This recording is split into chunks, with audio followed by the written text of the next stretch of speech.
Este programa es traído a ustedes por cortesía de Hani Martínez Ward, mi abogada de accidentes. Obtén la compensación que mereces. Lemus Natural Medicine. Dr. Lemus, más que un médico, un científico privado. Opportunity Insurance. Somos tu agencia de seguros. Seguros de auto, salud, vida, casa, comercial, bote y Obamacare.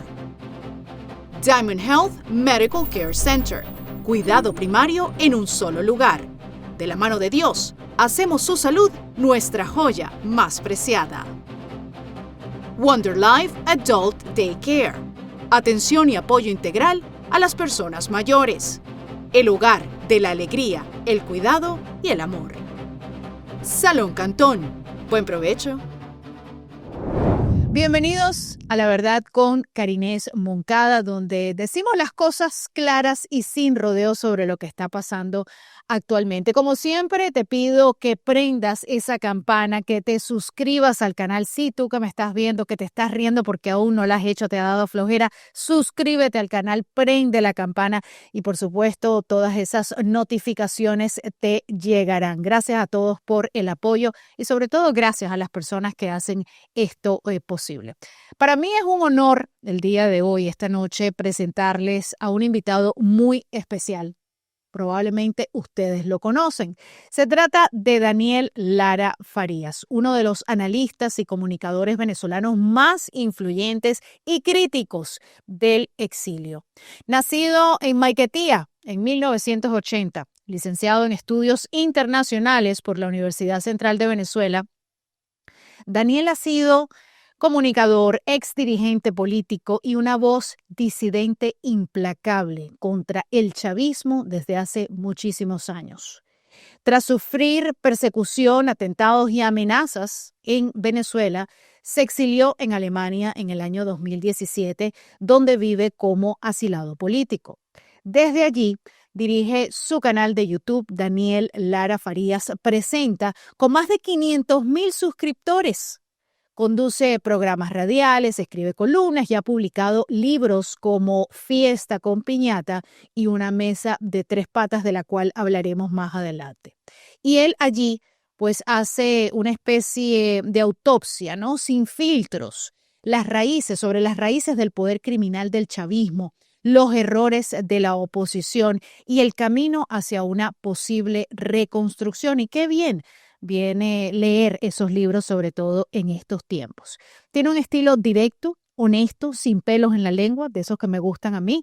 Daniel se ha convertido en referencia obligada para entender lo que es la crisis venezolana, su dimensión geopolítica y las posibles salidas. Así que hoy vamos a estar hablando con él sobre la situación actual de Venezuela, el régimen, la oposición, los presos políticos, el impacto internacional y lo que puede venir, o al menos cómo él ve las cosas. Así que los invito a una conversación bastante clara, franca y sin rodeos. Esto es La Verdad con Karines Moncada.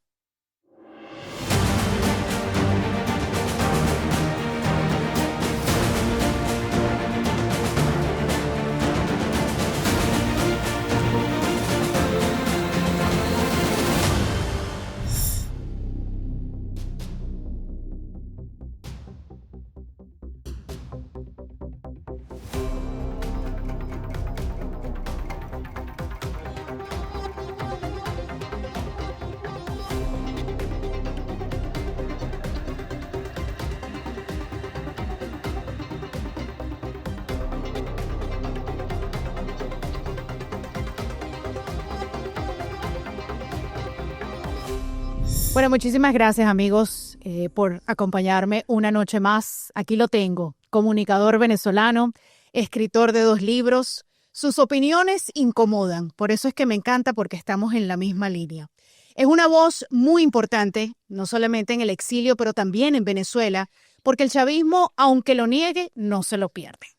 Una mesa de tres patas es el título de uno de sus libros.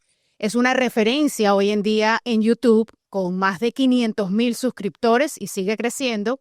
Su programa Fuera de Orden lo pueden ver todos los días a través de su canal de YouTube.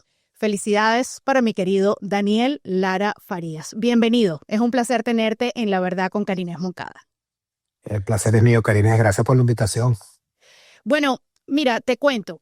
Mi público, yo tengo 35 años viviendo en los Estados Unidos, hice mi carrera acá y mi público es extremadamente variado, pero entre ellos hay muchos cubanos que han vivido la historia de Venezuela como si fuese la segunda parte de su historia y están muy Ujú. contentos con los acontecimientos que están viendo porque ellos hicieron una labor gigante, al igual que yo desde acá, porque yo cuando el pueblo venezolano escoge a Chávez, ya yo vivía acá.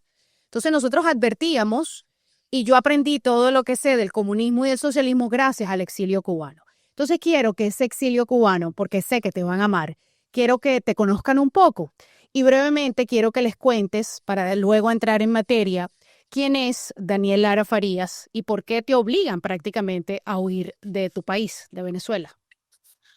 Bueno, Karina, el público cubano y los, los cubanos en el exilio son una parte importante del público que está pendiente de forma permanente de lo que ocurre en Venezuela, Ujú. pero también, y puedo decirlo o sea, se puede comprobar, porque hoy en día las plataformas así lo permiten. Yo tengo una audiencia bien interesante de gente que me ve desde la propia Cuba, desde distintas partes de Cuba, Me y leí. lo hacen saber a través de los comentarios. En tal sentido, me parece que en efecto, eh, la historia de Cuba y Venezuela empezó a entrelazarse hace mucho rato, pero desde hace muchísimo rato, y creo además que esos lazos se han terminado convirtiendo en aquella pesadilla que planteaba en su momento el vicepresidente de Cuba, hoy defenestrado, que era Carlos Laje. Mm, Carlos Laje, en una visita que hizo a Venezuela, en medio de la situación que existía por el tema de las denuncias de que el régimen chavista intentaba cubanizar a Venezuela, eh, él en una intervención pública, en un acto público, dijo, y no como un chiste, sino casi que expresando preocupación, que el problema no era que Venezuela se cubanizara, que el problema era que Cuba se venezolanizara. Él lo dijo como un llamado de atención para rebatir las acusaciones de que Venezuela la querían cubanizar, pero en realidad hubo una gran carcajada porque la gente lo tomó como un chiste. Sin embargo, yo ese video lo perdí, pero lo recuerdo bien. Y la cara de Carlos Laje cuando vio que la gente se echó a reír, él tampoco, él no entendió por qué la gente estaba riendo. Era un chiste para la gente, para él no lo era. Hoy con Carlos Laje defenestrado, purgado, hoy con dos mitos de la Cuba castrista muertos gracias a Venezuela, como lo son el mito de la calidad de la medicina cubana, eso se murió cuando mataron a Chávez, y el mito de la infalibilidad de la seguridad y de la contrainteligencia cubana, eso se murió cuando en Operación Chancleta, cuando sacaron a Nicolás Maduro en chancleta y en pijama y convirtieron bueno, en mermelada habanera a los 32 escoltas esbirros cubanos que tenía. Ahí se murió ese mito. Hoy, ¿dónde estamos? Si nos ponemos a ver, siempre se dijo, lo decían venezolanas, lo decían cubanas, de igual manera, que cuando cayera uno, caía el otro. Bueno, ya cayó Maduro. Por lo tanto, todos tenemos claros que estamos viviendo la, la cuenta atrás, el final countdown de Díaz-Canel, por lo menos de Díaz-Canel. ¿Ok? Y eso lo han sentido ellos y queda perfectamente claro en las cosas que están ocurriendo en Cuba, en la forma como la gente de Cuba habla, en el éxodo que se está viviendo en este momento en el que estamos hablando, y cualquier cubano bien enterado lo sabe, de cubanos que estaban en Venezuela, en las famosas misiones estas internacionalistas, están saliendo a la carrera de Venezuela. Porque hay que irse, porque ya llegó el momento de irse. Entonces, yo creo que nosotros estamos en un momento bien, bien interesante, donde otra vez la historia de Venezuela y de Cuba se vuelven a entrelazar. Por lo tanto, y para bien, Sí, para bien, claro. porque en efecto, el que Hugo Chávez y Fidel Castro hayan decidido unir los destinos de las dos revoluciones enemigas de sus pueblos fue una cosa horrible que lo lograran, pero al final terminará siendo la destrucción de ambos procesos. Y yo estoy seguro que estamos en ese camino. Definitivamente. Y me alegra mucho saber que te escriben de Cuba. Para nosotros esto acá es un poco más normal porque la gente lo primero que hace es buscar los medios desde hace muchos años, ¿no? Desde la radio y todo eso buscaban siempre esas voces de libertad, ¿no? Así que me encanta que ahora con el streaming recibas mensajes de Cuba y que a través tuyo, porque tú eres historiador, ¿no? Yo originalmente soy licenciado en estudios internacionales. Ujú. Luego de eso siempre me interesé por la historia. Inicié la carrera de historia también en la UCB. Por razones laborales de distinto tipo, no continué, sino que entré en el programa de la maestría de Historia de las Américas de la Universidad Católica Andrés Bello. Culminé toda la escolaridad y me tocó escapar de Venezuela y no pude hacer la tesis. Y en este momento estoy, sí, haciendo la tesis del doctorado en Historia de la Universidad Católica, donde tenía mi formación como historiador. Eh, yo me considero un historiador de formación permanente. Ujú, totalmente, y eso es lo que la gente puede observar en el programa, porque vas más allá de lo que tú has vivido.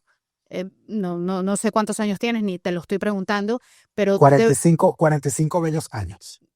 pues muy bien llevados. No lo pareces, pensé que eras más joven incluso, Lo eh, soy. pero lo somos. Pero me encanta porque le explicas no solamente al venezolano, pero le explicas a quien sea que te esté escuchando de por qué llegamos aquí. Y yo me vine muy joven de Venezuela, yo vine a aprender la formación del venezolano en las universidades, el izquierdismo, todo eso lo vine a aprender ya practicando mi carrera, ¿no? De comunicadora. Pero tú y yo tenemos muchas cosas en común y es, por ejemplo, que nunca te dejaste cautivar por el chavismo, nunca te dejaste cautivar por Hugo Chávez. Em, y primero porque yo, honestamente, yo no entiendo por qué votar por un golpista. Igual que el colombiano ahora votar por un guerrillero, por un exguerrillero.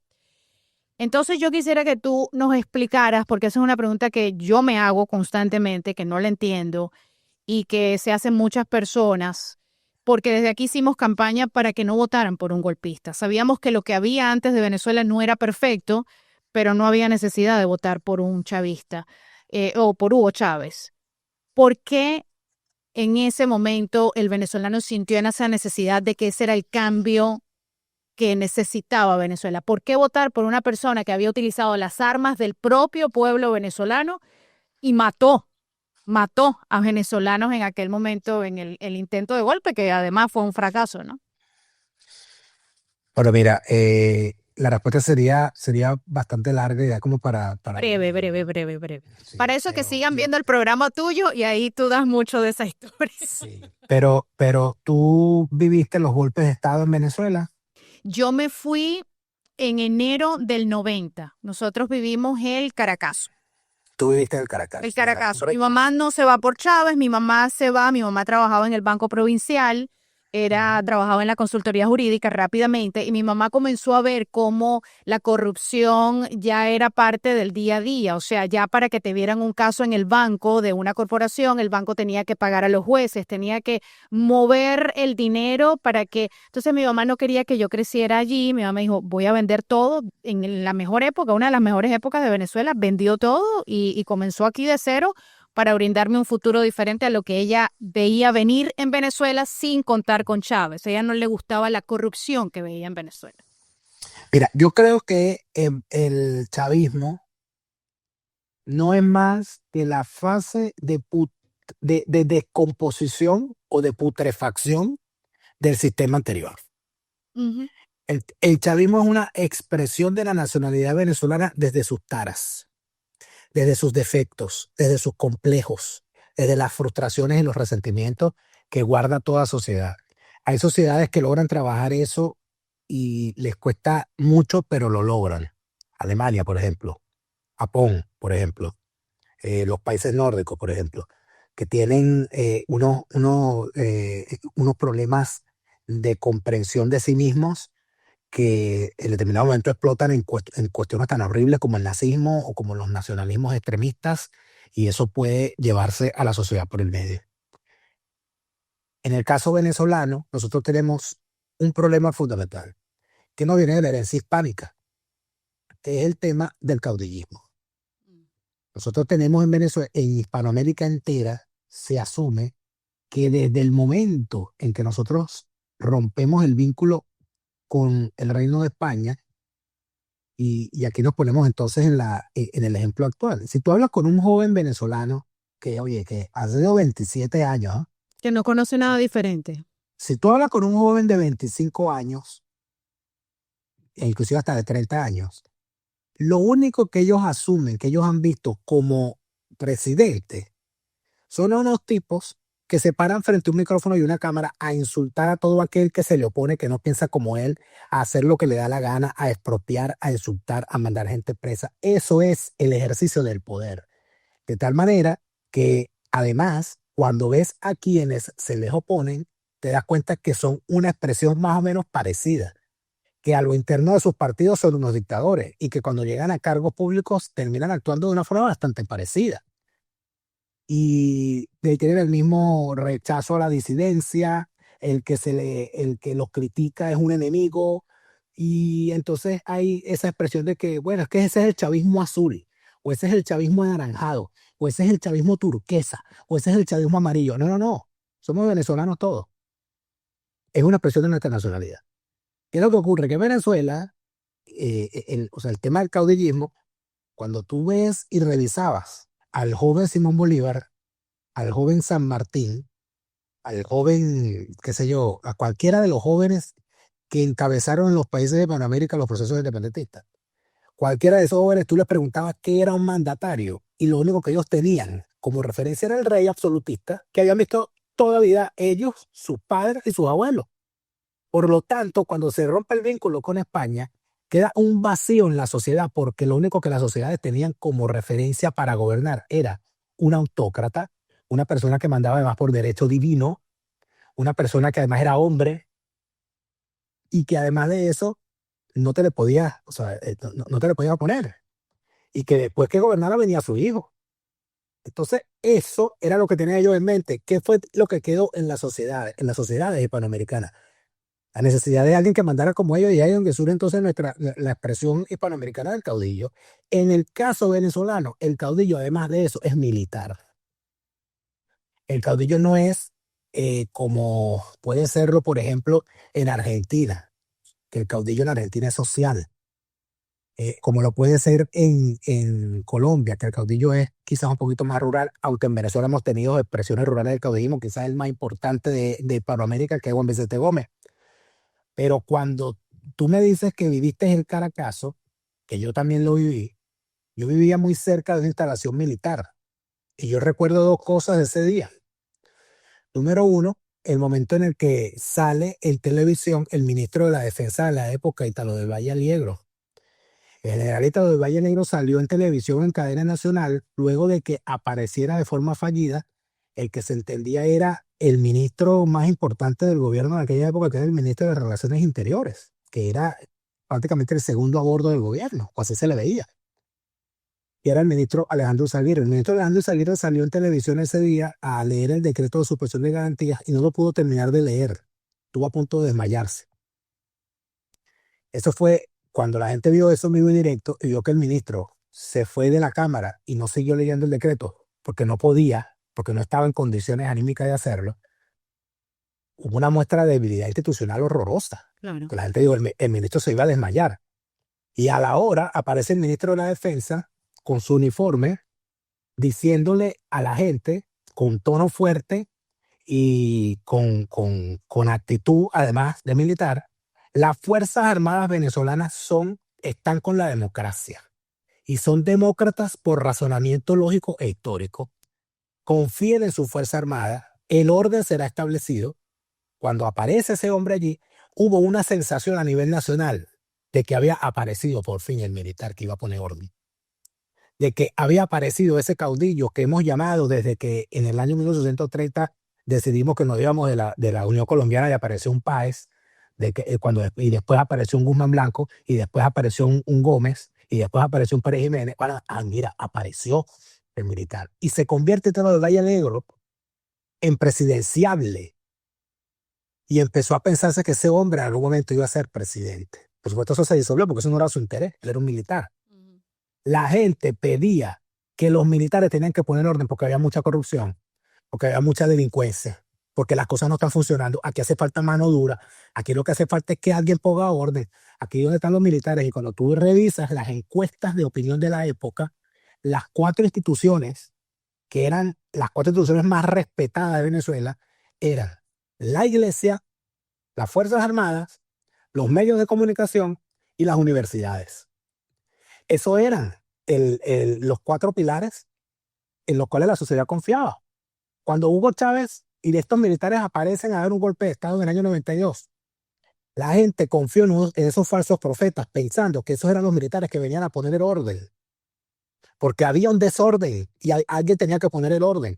Y por eso es que comienza ese clamor de que aquí lo que hace falta es un militar que ponga orden. Y aquí están, mira, unos jóvenes. Y además de eso, el hombre reconoció algo inédito en la historia de Venezuela, que alguien reconozca un error y asumió la responsabilidad. Y eso se convirtió entonces en una épica y en una cosa. Eso se fue construyendo. Y aparecieron los cubanos y aparecieron los agentes cubanos en Venezuela enquistados en las universidades. Y aparecieron esos infiltrados que estuvieron en las instituciones culturales y universitarias, académicas y medios de comunicación, derrotados en las guerras de guerrilla, a montarse en ese carro. Y por supuesto, ¿por quién votó la sociedad en el 98? ¿Por un golpista asesino? ¿Por un comunista infiltrado? ¿Por un traidor? No, la gente fue a votar por un tipo que era militar, pensando que ese era el militar como Páez, como Guzmán Blanco, como Juan Vicente Gómez, como Pérez Jiménez, que venía a poner orden. Es falso profeta. ¿Y en qué terminamos?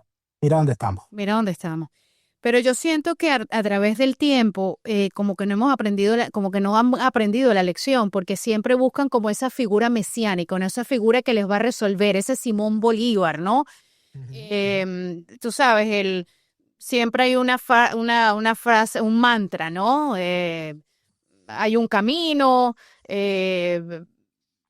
elecciones libres, todas, para no entrar en detalles de todas las frases que hemos tenido. Es como que siempre están buscando a esa figura, o sea, no se pudieron poner de acuerdo y decir, vamos a salir todos a la calle, vamos a permanecer en las calles, no pararnos. Te estoy hablando de todas las épocas que se ha salido. No.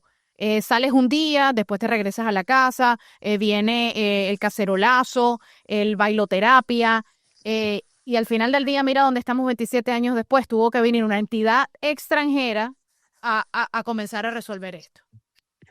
Bueno, claro, pero es allí donde entramos en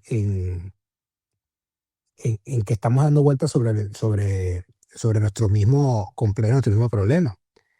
A mí me empezó a llamar muchísimo la atención cuando veo en el año 2014 a esos 2 notables muchachos llamados Leopoldo López y María Corina Machado, pidiéndole a las Fuerzas Armadas, a los militares, que se pusieran del lado correcto de la historia.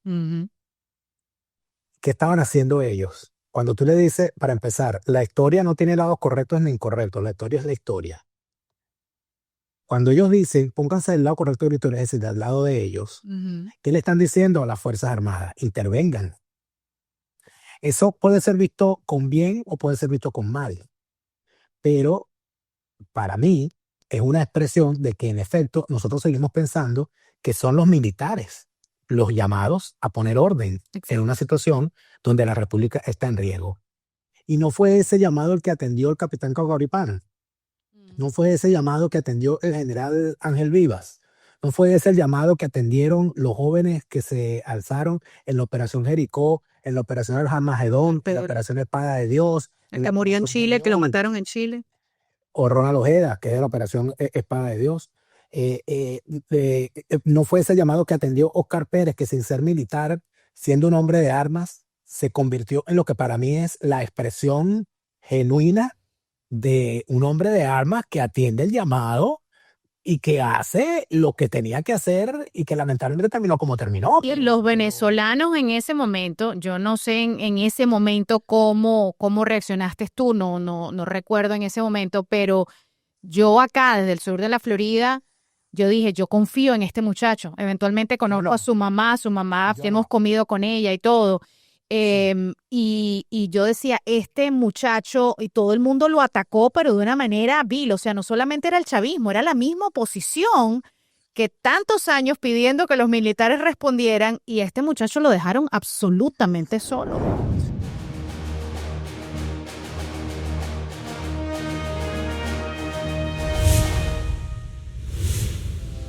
La verdad con Karinés Moncada se ha trasladado a Wonder Life Adult Care Center y nos encontramos en la ciudad de Pembroke Pines con Maybe Cohen. ¿Cómo estás, Maybe? Muy bien, gracias.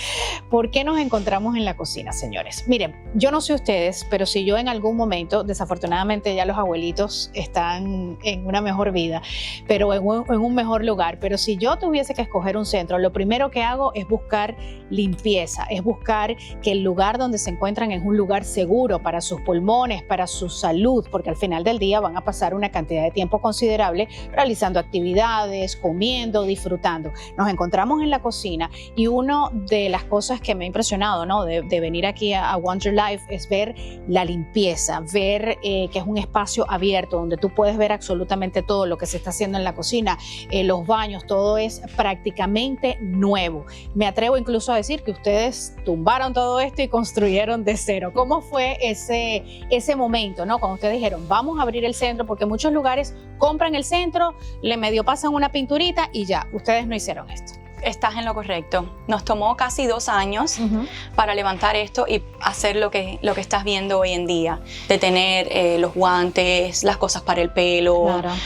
Los utensilios de limpieza que se usan para servirles a ellos mismos. Una de las cosas que me hablan mucho los participantes cuando entran es la claridad que tiene el centro. Lo iba a mencionar, la iluminación. La iluminación, no se siente algo oscuro, algo apagado. Se sienten muy cómodos. Sí, muchas personas mayores a veces que están solos o sus familiares se van, la casa queda oscura, eso asumo yo que tiene que crear un estado de tristeza, de soledad, de depresión. Entonces llegan aquí, encuentran este centro súper iluminado con otras personas que también tienen las ganas de compartir, pues se convierte en un ambiente súper agradable. Y me encanta lo que tú mencionaste, 2 años de esfuerzos para levantar esto prácticamente desde cero. Los baños totalmente preparados con las medidas de seguridad, la limpieza, tienen bañeras en caso de algún tipo de accidente, o sea, baños que están preparados. Cuando entras al centro completo, te das cuenta que Wonder Life está listo para atenderlo. Y algo muy importante, la gente llega, o sea, los participantes de la tercera edad llegan y luego no se quieren ir. Correcto. Eso pasa muchísimo. Ellos llegan, no se quieren ir, incluso locos porque pasa el fin de semana para volverlos a recoger el lunes. Qué bueno. Esas son buenas señales. Sí. Bueno, mis amores, les recomiendo Wonder Life Adult Care Center, un lugar que está en la ciudad de Pembroke Pines, pero muy importante, ellos tienen transporte disponible desde bien tempranito. ¿A qué hora recogen? Usualmente entre 7 de la mañana. Más o menos empezamos sobre las 7 de la mañana. 7 de la mañana, recogen en el condado Miami-Dade, recogen en el condado Broward, así que lo único que tienen que hacer es llamar al número en pantalla. Gracias. Gracias. Maybe.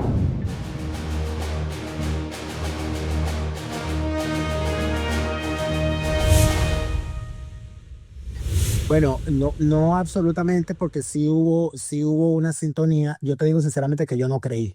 Mm, Yo no creí porque yo estaba en Venezuela en aquel momento ok. y era tan difícil sentir que desde los propios cuerpos controlados durante tantos años por el régimen pudiese salir un movimiento que implosionara o que intentara hacer algo como eso. Yo no lo creí posible.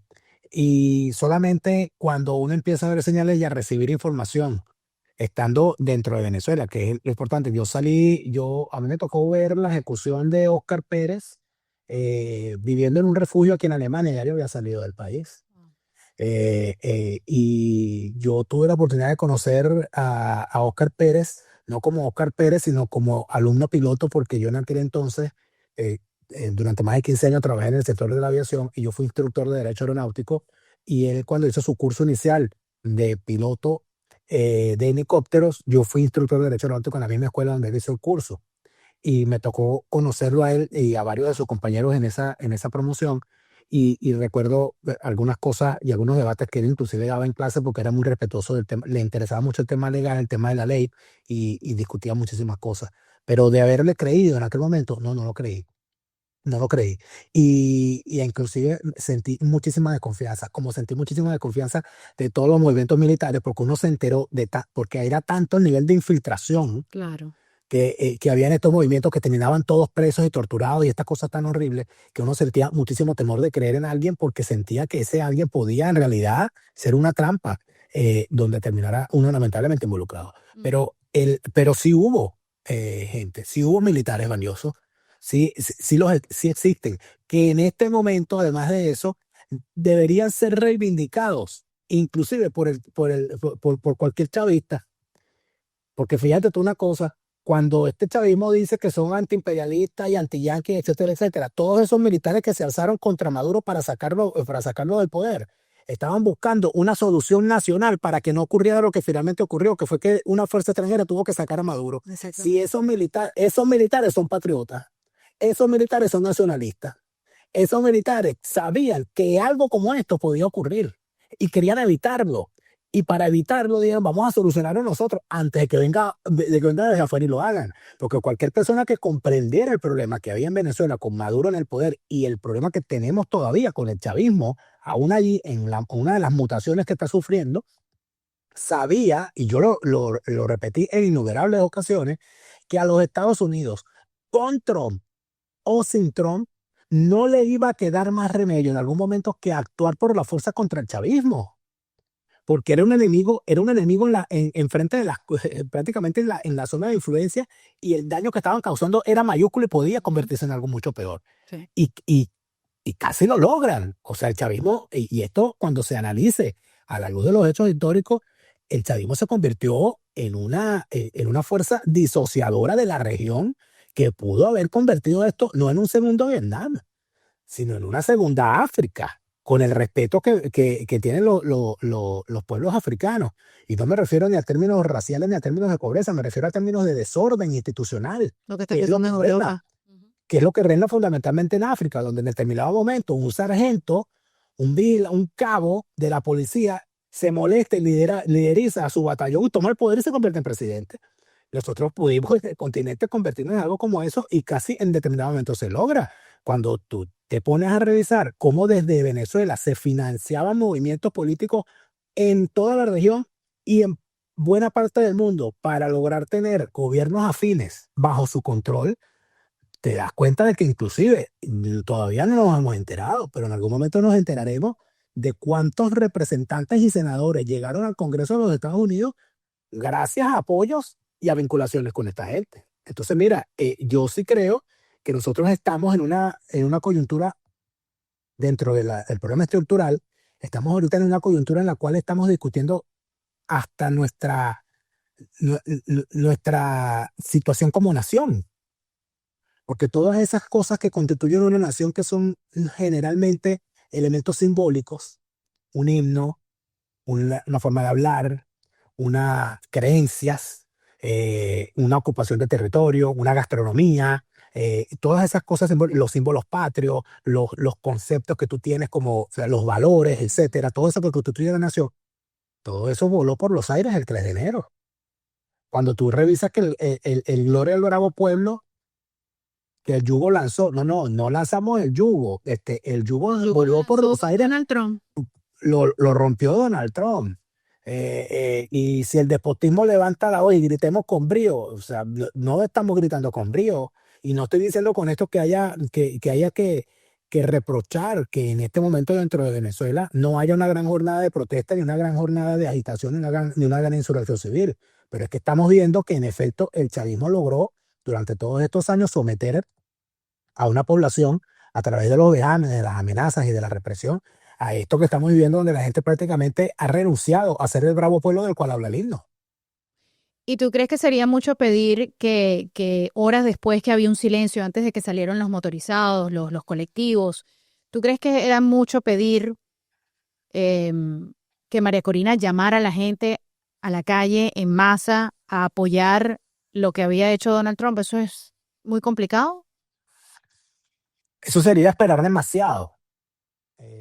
Porque, por ejemplo, fíjate lo que rápidamente, perdona la interrupción, el mensaje que le dio hace unos días al pueblo iraní: sigan en las calles, tomen las instituciones, help is on the way, ayuda viene en camino. O sea, Donald Trump no puede llamar a la calle ni a los iraníes, ni a los cubanos, ni a los venezolanos, pero él sí puede seguir tomando acciones cuando mira lo que está pasando en Irán. Hasta ahora no ha tomado una acción como la de Venezuela, pero ya se están filtrando los videos de los muertos, o sea, ya estamos viendo lo que realmente está ocurriendo allí, y yo creo que eso le va a dar a Donald Trump poder para poder hacer algo.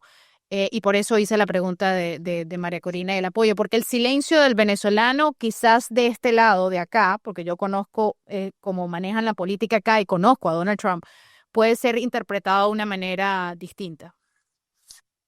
Yo creo que María Corina Machado, viéndolo poniéndome sus zapatos, muy probablemente no hizo ningún llamado a la calle, porque si lo hacía, sabía que nadie se lo iba a atender. Por dos razones. Número uno, porque para en política hacer un llamado a la calle es porque tú tienes de alguna manera un control de algún aparato que te permita que ese llamado sea atendido. Porque si tú haces un llamado y no tienes conciencia de si de verdad tú tienes un aparato para movilizar a la gente, vas a quedar en ridículo, porque la gente no va a salir. Entonces Donald Trump tenía razón cuando dijo que ella no tenía el poder en este momento, ¿no? Pero por supuesto que lo tiene. No, porque ha sido ampliamente criticado. Yo sé que tú lo sabes. Bueno, ha sido criticado, pero nunca es triste la verdad, lo que no tiene remedio. O sea, aquí el jefe político de Venezuela en este momento es Donald Trump. Y tiene, creo yo, y estoy interpretando lo que veo, no soy un superdateado, no desayuno con Donald Trump ni tomo el té con Melania. Yo hablo en función de lo que estoy viendo. ¿Quién fue la persona escogida por la tutela del gobierno de Donald Trump para encabezar la transición en Venezuela? Delcy Rodríguez. Ella es en este momento la presidenta, ella en este momento es la encargada de desmontar la estructura criminal del chavismo, quiera o no lo quiera. A ella le dieron una lista y le dijeron: esto es lo que tú vas a hacer. Tienes que limpiar la casa antes de que entremos nosotros. Ella está actuando en términos personales, ella no está salvaguardando el chavismo, ella está salvaguardando su vida. Y la del hermano. Y la del hermano y su sobrino. A ella le dijeron: esto es lo que vas a hacer, y lo está haciendo. Ese listado de cosas, alguien puede pensar que el listado de cosas que Donald Trump le dio a Delcy Rodríguez para que cumpliera es para atornillar más al chavismo o para desmontarlo. Yo estoy convencido. Yo estoy convencido de desmontarlo, claro. Y al mismo tiempo, así como no nos gusta, a mí no me gusta para nada Delcy Rodríguez, me parece una persona horrenda para ejercer cualquier tipo de cargo, pero nunca es triste la verdad, lo que no tiene remedio. Ella fue la designada para hacer ese desmonte.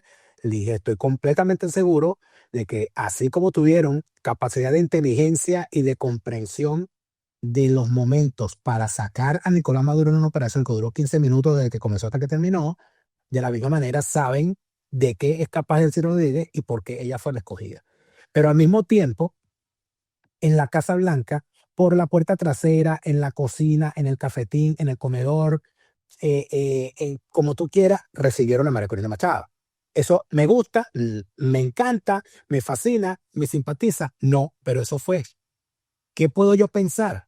Que así como le han dado el mandato a Delcy Rodríguez del listado de cosas que tiene que hacer para desmontar al chavismo, de la misma manera a María Corina Machado le dieron el mandato de lo que tiene que hacer para construir un grupo político que se encargue de las cosas después de que termine el tema de Delcy Rodríguez.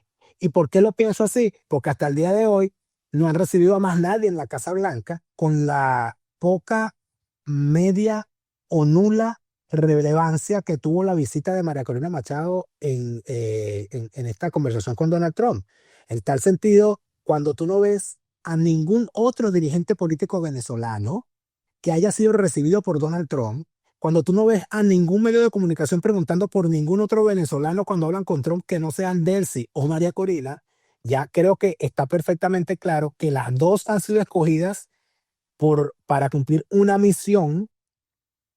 Donald Trump ha actuado en efecto con ese criterio de empresario que tiene, bueno, esto es una empresa que está quebrada, yo voy a tomarla, voy a despedir al presidente de esa empresa, búscame al empleado que esté más dispuesto a hacer lo que nosotros queremos, y eso aplica tanto para el régimen chavista como para esa amalgama opositora falsaria de la cual María Corina Machado es la que está más dispuesta a trabajar con Donald Trump y menos comprometida en las andanzas que en el pasado ha habido en esa oposición que ha sido capaz de engañar, de estafar, de mentir descaradamente y además de eso de atornillar al régimen en el poder durante 27 años.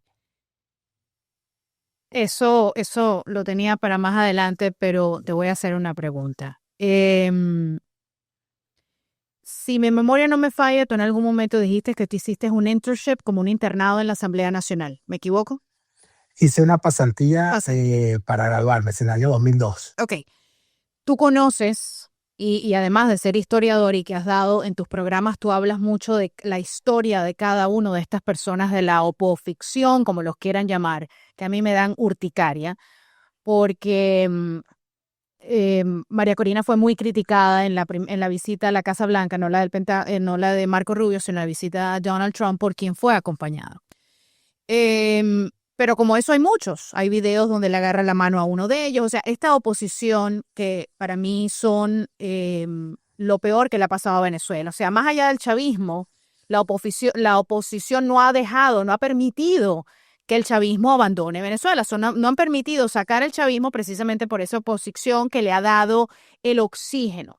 Entonces, cuando tú dices cuando tú eres la única persona en estos momentos que es vista por Washington como la líder, pero entonces tú escoges a un director de comunicaciones que tiene rabo de paja, más los lobbies que han estado aquí durante años en Washington, más los personajes que todos conocemos, el presidente de la Junta de Condominio, como le digo yo, el interino, y todos los demás. Cuando tú te rodeas de lo mismo, a pesar de que es la figura que está menos, me refiero a María Corina, la que está menos dañada, por decirlo de alguna manera, o sea, menos empantanada, cuando tú te rodeas de lo mismo, yo no puedo estar de acuerdo con eso. Y critica mucho, el venezolano critica porque piensa que si tú criticas a la oposición, tú estás haciéndole un favor al chavismo. No, tú tienes que tener la capacidad de que si tú ves que algo no está funcionando, tú tienes que denunciarlo.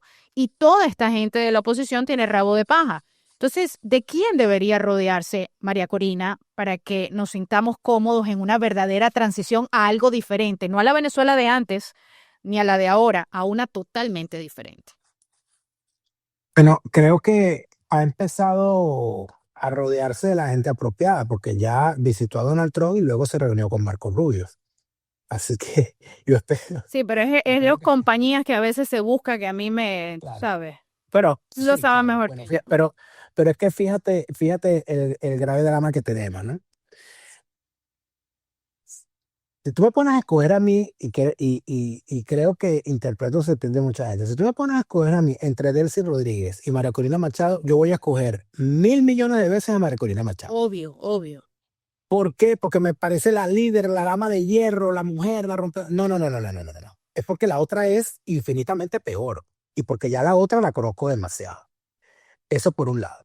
Por otro lado, porque siento que para seguir transitando el camino que sabemos que nos conduce al abismo, a la destrucción, yo creo que es necesario que haya en efecto un cambio y no veo a una persona dentro de él en este momento, en ese conglomerado opositor, yo no veo a otra persona que tenga la posibilidad de hacer algo distinto que no sea María Corina Machado. ¿Por qué? De acuerdo. Porque tienes a Ledesma, tienes a Capriles, tienes a Leopoldo López y tienes a toda esa claque. Cuando ves a María Corina Machado, tienes más peros. Es decir, bueno, sí, ella está rodeada, bueno, pero por lo menos ella no, no ha sido, no la veo como corrupta, por lo menos a ella no la veo como tal cosa, yo por lo menos a ella no la veo. Entonces esos peros son los que le ayudan un poquito. ¿Qué es lo que ocurre? Que si tiene que salir a buscar de quién rodearse, ¿de quién se va a rodear? Vamos a hablar de los recursos que tienes a mano. Tú acabas de tomar una empresa y tú no puedes cerrar la empresa durante 3 meses, durante 2 años. Tú tienes que mantenerla funcionando. ¿Qué haces? ¿Botas a todo el mundo o aprovechas a lo que tienes allí mientras vas armando un equipo que te permita ir bregando las cosas? Yo creo que María Corina Machado tiene un inmenso reto en sus manos, porque además de eso hay un grave problema, que la generación de María Corina Machado, muy probablemente los que están en la política de su generación ya están en su mayoría en partidos y en agrupaciones y todas estas cosas con un recorrido que los hace ya ser gente indigna de nuestra confianza. Y la generación posterior, que podríamos hablar, la generación de sus hijos, no tienen el fogueo suficiente para encargarse de un gran movimiento. En este momento estamos viviendo las consecuencias de los errores que cometió María Corina Machado a la hora de montar su estructura política. Porque se encargó, y esto no es su culpa, esto es una expresión de la venezolanidad, de ese caudillismo y de ese personalismo político. Se encargó de construir una agrupación de activistas a su alrededor. María Corina Machado no tiene un partido de iguales.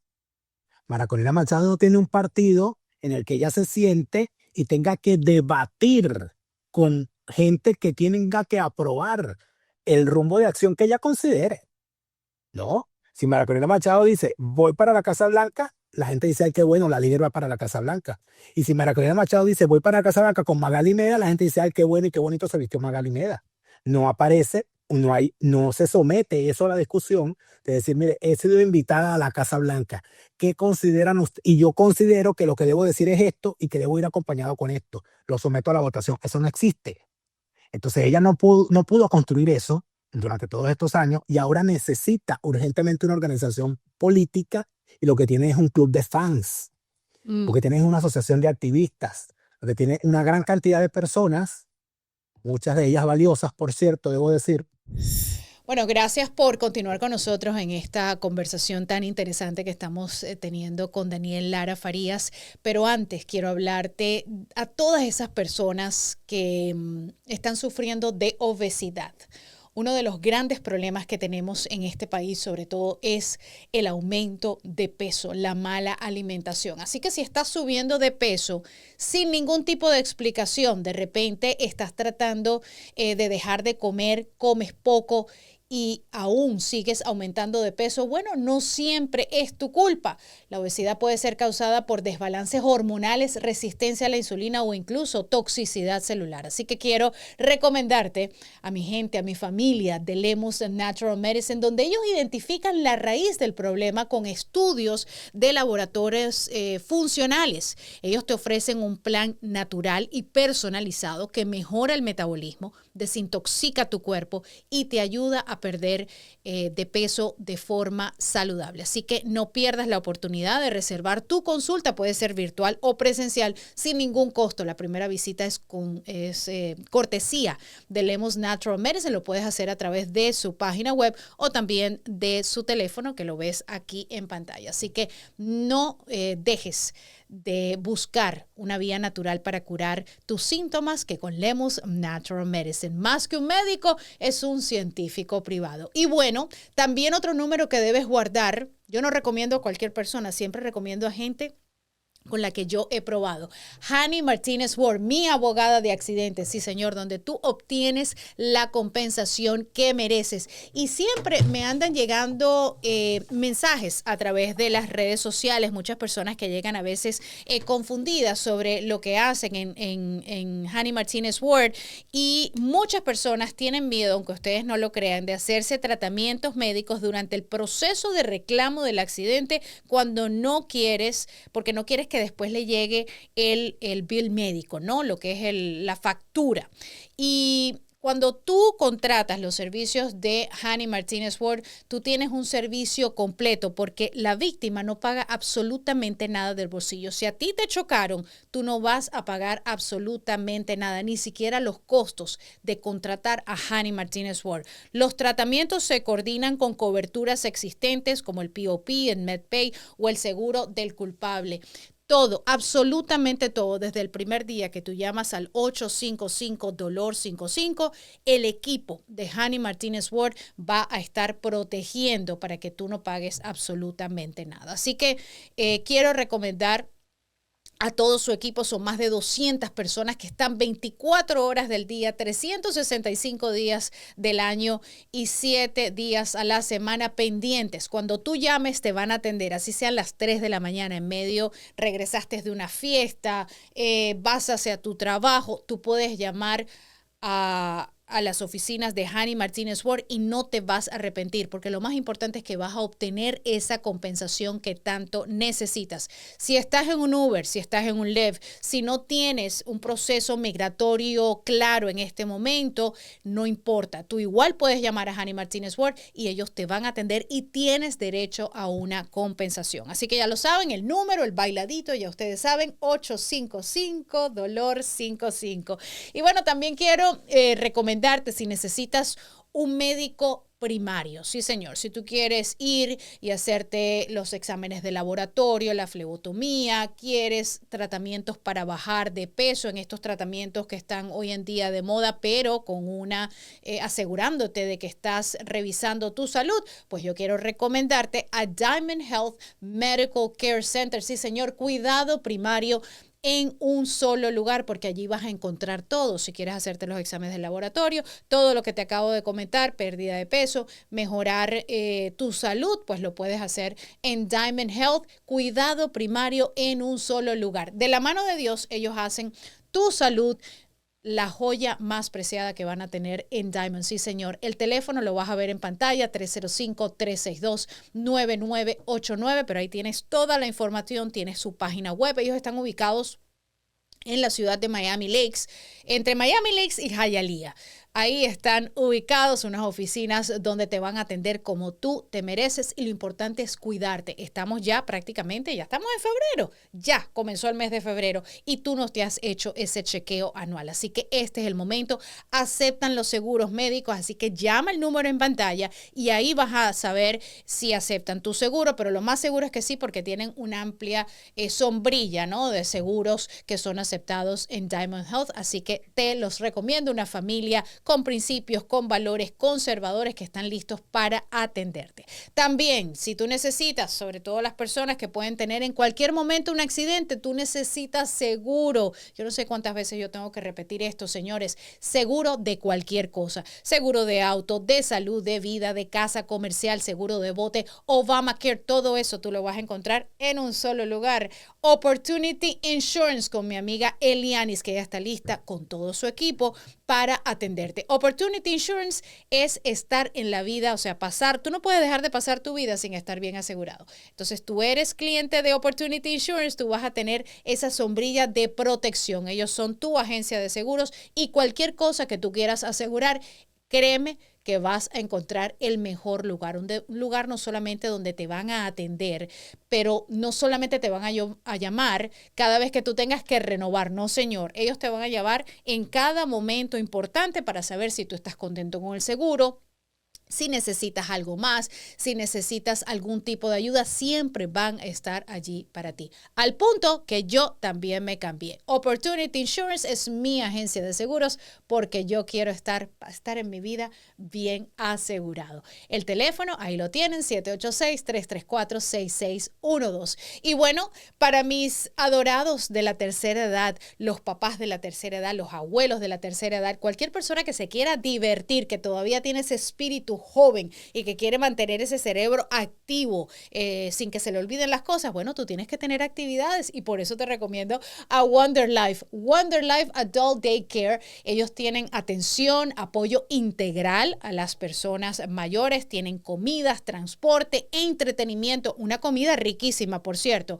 Tienen transporte. Si tú vives en Miami-Dade, estás cerca de Pembroke Pines, llama y averigua porque las posibilidades de que te vayan a recoger son altas. Ellos tienen transporte, no solamente en el condado Broward, pero también en el condado de Miami-Dade. También tienen entretenimiento. Mira que se divierten. Yo he estado ahí ya en Christmas, he estado ahí en diferentes eventos y de verdad que la pasan muy bien. A uno le provoca estar allí en Wonder Life. Tienen cuidado personal, por supuesto, dependiendo de las necesidades de cada quien y tienen muchas actividades. Las actividades son mis favoritas. En cualquier momento me voy yo para acompañarlos.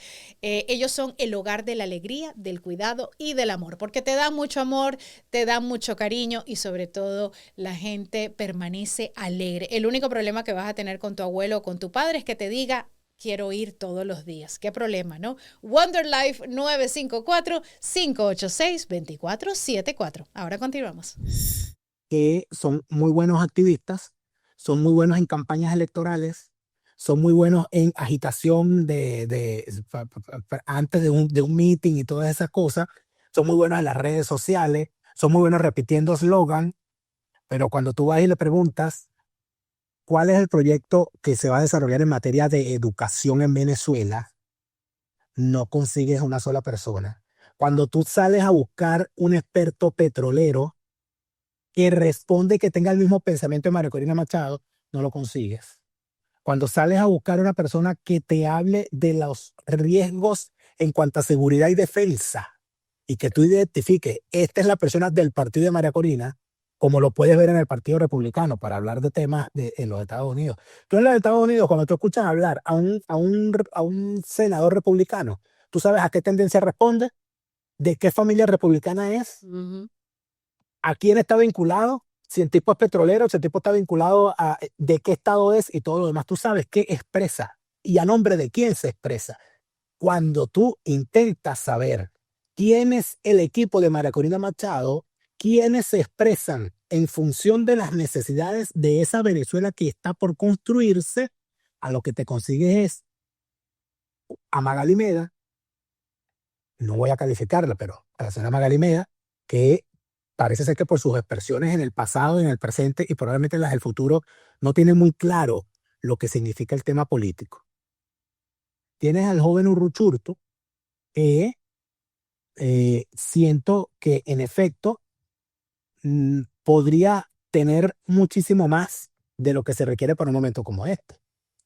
Tienes a una joven que fue seleccionada también como una de sus voceras, Claudia Macero, que es bastante joven también, seguramente será mucho mejor que fuese ella la vocera a que fuese David Molavsky, pero el problema es que quizás ella no tenga toda la capacidad para encargarse y darse a respetar de la manera en que podría hacerlo. Por ejemplo, en la vocera de la Casa Blanca, que cuando tú ves a esa mujer hablando, uno se calla porque uno sabe que está hablando una vocera. Entonces, el asunto está en que lamentablemente María Corina Machado, ante la incapacidad de tener un equipo que pueda por lo menos saber en qué gaveta está guardado el oficio y en qué pasillo se tiene que parar en el Congreso para hablar con el senador del caso, tiene que echar mano entonces de unos politiqueros de muy mala raigambre, de muy baja estofa, pero que están metidos allí desde hace unos años y que han aprendido mucho,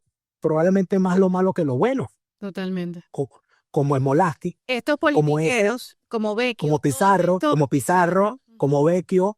Es decir, estamos hablando de unos tipos que han sido muy buenos para la maldad, que además de eso tienen por detrás a ese personajito que es Leopoldo López, que si de algo se ha encargado en todos estos años es de recoger dinero y de montar estructuras. Recoger dinero en el sentido para organizaciones no gubernamentales. Él y su esposa.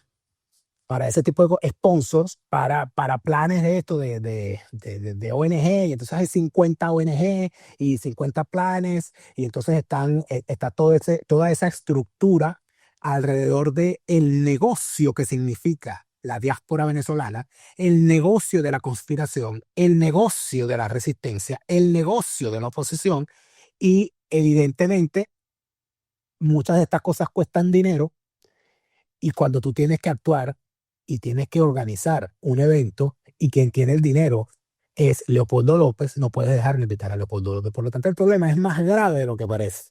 Mucho más Nosotros grave. no, pareciera que estamos condenados a tener, en efecto, a esos tipos encargados del gobierno. Por eso es que yo sigo confiando en la tutela de Donald Trump y por eso es que estoy convencido de que la duración de la transición encabezada por la presidenta Delcy Rodríguez será la duración que se requiera para que una alternativa casada con los intereses de la libertad que se entienden en los Estados Unidos esté preparada para tomar el poder. Y en este momento no tenemos esa fuerza organizada. Cuando hace 2 o 3 meses atrás, antes, bueno, no, serían como 3, 4 meses atrás, antes de que ocurrió lo del 3 de enero, la señora Lilian Tintori estuvo acá en Miami pidiéndole dinero a unos amigos de nosotros en casa, que siempre les habían dado dinero por la causa venezolana. Pero ya Donald Trump estaba en la película, a gran diferencia, ya tenía todo el despliegue en el Caribe, y ella llegó a pedir dinero, y él le dijo, ¿y dinero como para qué? Y ella dice, bueno, para seguir la lucha, para seguir la causa. Por supuesto que este amigo de nosotros ya no dio ni un peso más y bueno, ya se convierte en un enemigo. Pero tienes toda la razón con lo que dices de Leopoldo, y esto lo digo para la gente que quizás desconoce estos pequeños detalles. Otra cosa, esta gente que tú hablas de Washington, todos los que mencionamos, durante la primera presidencia de Donald Trump, mientras Donald Trump tenía ganas de alguna manera de meter mano y tratar de resolver esta situación para los venezolanos, esta gente hizo campaña en Washington con el equipo de los demócratas. ¿Para qué? Para eliminar sanciones, para bajar la presión con Nicolás Maduro, mientras Trump estaba por el otro lado tratando de que entraran con la ayuda y todo lo que sabemos del USAID. Entonces, por eso es que es mi frustración de por qué ella se sigue reuniendo con este tipo de personas, porque le hacen un flaco favor a que yo confíe en que esa es la solución, ¿no? Karina, pero yo pienso que el deber de la gente, independientemente de que uno, por lo menos en mi caso, ¿no? Yo entiendo y siempre lo repito que el jefe político quien decide el futuro y el destino político de Venezuela actualmente es Donald Trump. Yo estoy convencido de eso. Sí, pero Porque esta para empezar oposición no está muy kosher con eso. No les gusta la está idea de que bien, fue Donald pero Trump. precisamente a eso iba. Como yo considero que eso es así, que es Donald Trump el jefe del destino político de Venezuela en este momento, eso no es contradictorio con el hecho de que habiendo él recibido a María Corina Machado y aparentemente haberle dado la oportunidad de ser ella quien encabece un proceso futuro con el aval o la construcción de ese proceso en el futuro, no es contradictorio el reconocer ese rol de Donald Trump con el criticar a la gente de la cual se rodea María Corina Machado. Yo creo que la opinión pública debe seguir expresando lo que expresa sobre los personajes que han estado alrededor. Y si nos ponemos a ver con detalle, después del 3 de enero hay gente que no apareció más. Por ejemplo, el nombramiento de David Molansky fue antes del 3 de enero. Los últimos comunicados que yo he visto de María Corina Machado los ha hecho Claudia Macero, no los ha hecho David Molansky. El que apareciera María Corina Machado en Washington, en el Congreso, y estuviese atrás sentado Pizarro, eso fue el suficiente, se echó a perder algo. Exactamente, gracias. Cuando tú ves el reclamo que hubo con los reclamos que hay y la profusión de opiniones que en el pasado manifestó la señora Magali Meda y su señor esposo, sobre Trump, colocándolos como unas personas que han criticado de forma abierta a Donald Trump y de una forma particularmente infame, debe decirse, canallesca en algunos casos, permite hacerse entonces la gran pregunta. todo el mundo tiene derecho a cambiar de opinión, sí, sin duda alguna. Si recordamos todo lo que decía Donald Trump de Marco Rubio, uno dice hoy en día, oye, esta gente tenía unos huevos pesados, ¿no? Ujú. Eh, pero el asunto es que Magali Medina no es Marco Rubio Ujú. y de María Corina no es Donald Trump. Exactamente. Entonces, el asunto está aquí en que además tenemos un grave problema de, de ejercicio de la política, los venezolanos. Ningún político venezolano quiere reconocer cuando se equivoca. Ningún político venezolano le cae bien el que lo critique. Ningún político venezolano acepta que haya una crítica desde los medios, mucho menos desde los medios. No, y el venezolano no acepta que se le critique a esos políticos tampoco. Exactamente, porque no hay ningún político que diga, mira, bueno, yo acepto que fue un error haber dicho esto o haber dicho lo otro, y considero que en este momento debo dar un paso al lado y permitir que otras personas se encarguen. Eso nunca ha ocurrido. Hasta el punto de que tenemos unos dirigentes que llevan el más tiempo del que llevaba Maduro en la presidencia dirigiendo sus partidos. Hoy en día, cuando vemos hacia los lados, resulta ser que Delcy Rodríguez tiene como 15 días, 20 días encargada de la presidencia. ¿Y cuánto tiempo lleva Julio Borges en la dirección de Primera Justicia? ¿Y cuánto tiempo lleva el Capriles en el ruedo? ¿Y cuánto tiempo lleva Rosales? ¿Y cuánto tiempo lleva Leopoldo? ¿Y cuánto tiempo lleva Stanley González?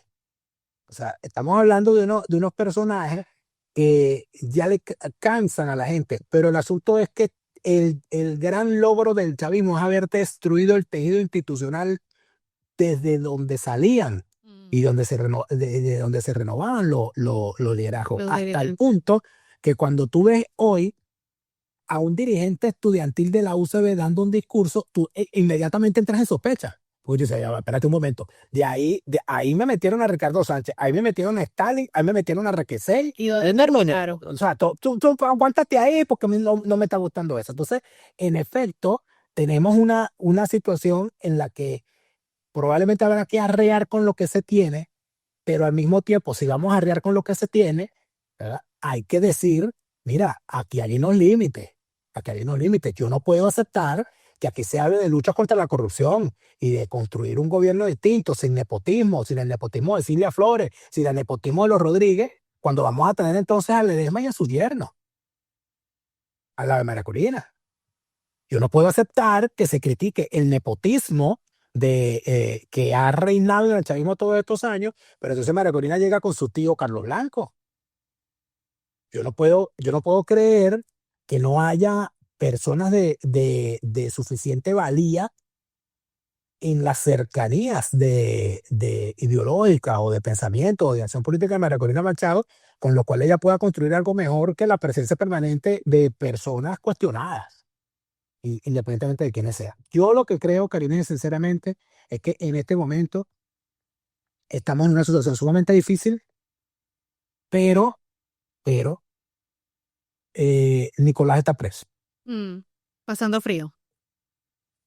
Y Siria también. Y no vuelven.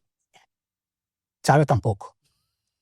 Pero dentro de todo eso, ¿a dónde voy con esto? Mira, o sea, esto no se puede dejar de lado. Ese chaquetazo fue para todo el mundo. Esa operación no fue nada más para derribar al chavismo. Esa acción fue, además de eso, un llamado, y debería ser un llamado a la sociedad venezolana. La sociedad venezolana fracasó intentando resolver sus problemas internamente. Tuvo que venir un actor internacional a resolvernos un problema que debimos haber resuelto nosotros. Y ahora el venezolano es espectador, no puede quejarse. Y al mismo tiempo, entonces, allí es donde vamos. Quejarse puede, pero si tú no fuiste capaz, por pasiva o por activa, a pesar de que manifestaste, pero creíste en los liderazgos equivocados y le permitiste a esos liderazgos ser prácticamente las bombonas de oxígeno y las bolsas de colotomía del régimen chavista, tú no puedes pretender ahora exigirle a Donald Trump lo que no le exigiste nunca a tu lideraje. Exacto. No, bueno, pero si llévate a Diosdado también, vuelve a entrar y llévate a Diosdado. Sí, porque no se llevaron a Diosdado. Eso es lo que yo encuentro cuando yo llamo a Venezuela, que ya honestamente ni llamo, porque todo es, bueno, y no nos hicieron esto y no nos hicieron lo otro. Y digo, papá, pero y entonces háganlo Entonces, ustedes. ahí es donde, entonces estamos, y entonces vamos a lo otro. Bueno, pero entonces, Pero y entonces María Corina va a sin tener una esa muerte, y sin una muerte civil y sin una muerte de un soldado. Imagínate que hubiese muerto un soldado de los Estados Unidos, ¿cómo se hubiese puesto acá a Estados Unidos? O sea, fue una operación perfecta, pero todavía te vas a quejar. Bueno, pero además de eso, entonces tenemos lo otro, que es lo que debería comprender María Corina Machado, y yo siento que lamentablemente no lo comprendió. Cuando yo vi lo de su escape y que llegara y que llegó a Oslo y todo lo demás, o sea, yo me imaginé tantas cosas porque yo dije, bueno, ya esto es otra cuestión, entonces ella está afuera, ¿no?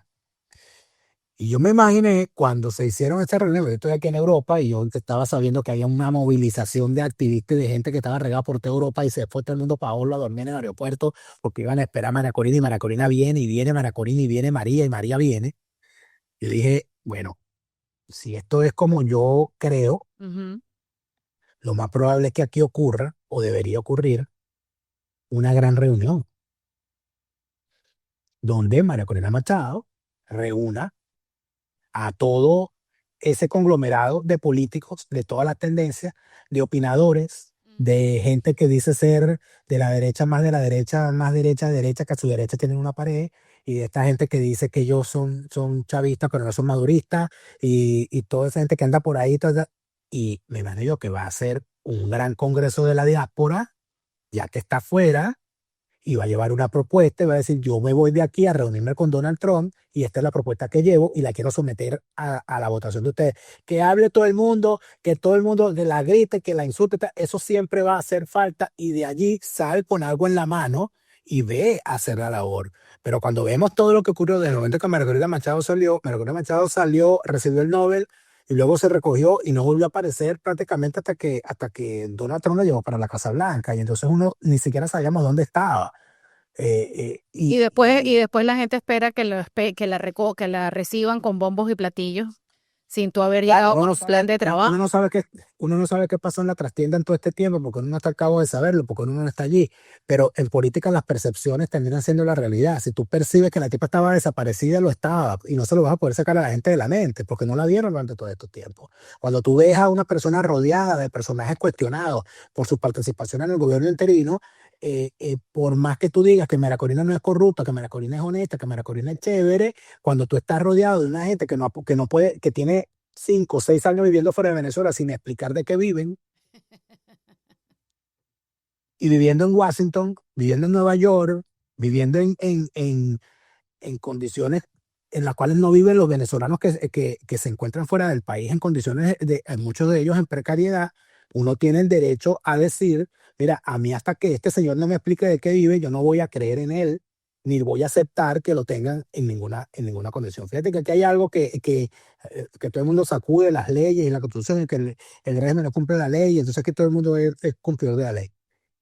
La Asamblea Nacional electa en el año 2015, esos diputados siguen cobrando su sueldo con dinero que se les está pagando un sueldo desde que se instaló el gobierno interino en dólares, con dinero pertenecientes a la República, y hay un presupuesto, y hay unas instituciones, y a esa gente se les paga, y se siguen haciendo sesiones virtuales, por cierto, de una fulana comisión delegada, etcétera, para tomar decisiones. No sé qué deciden ellos allí, pero ellos siguen cobrando. Hay algunos diputados que yo tengo la sospecha de que cobran por la asamblea del 2015 y por las asambleas posteriores, porque están electos en las dos. José Gregorio Correa es diputado del 2015, del 2020 y del 2025. Nora Bracho es diputada del 2015 y del 2025. Stalin González es diputado del 2015 y del 2025. Entonces, yo quiero que ellos me expliquen si ellos cobraron todo este tiempo y si no cobraron, de qué vivieron. Pero voy más lejos con todo esto. Es que la ley exige, las leyes que ellos dicen defender, exige que todo funcionario público anualmente debe presentar una declaración jurada de bienes y patrimonio y lo debe presentar ante la Contraloría General de la República.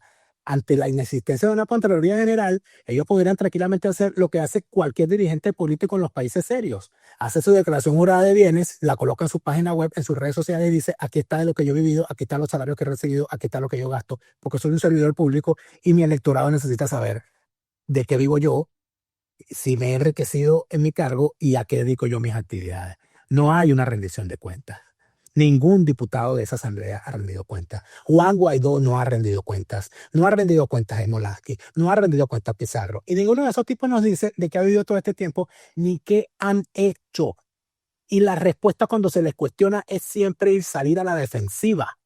Entonces, cuando uno cuestiona el que hayan nombrado a Molasky, el señor Molasky sale ofendido. A mí me mandó la mamá, porque le parece que él tiene a la mamá como defensora. Bueno, sí, cosa que lo felicito, porque si no te defiende tu mamá, bueno, no te defiende nadie. Bueno, imagínate, ¿verdad? La mamá insultarme, a decirme que yo era un no sé qué y un no sé cuánto. Y yo diría, bueno, señora, está muy bien, defienda a su muchacho, que eso, usted está ahí para eso.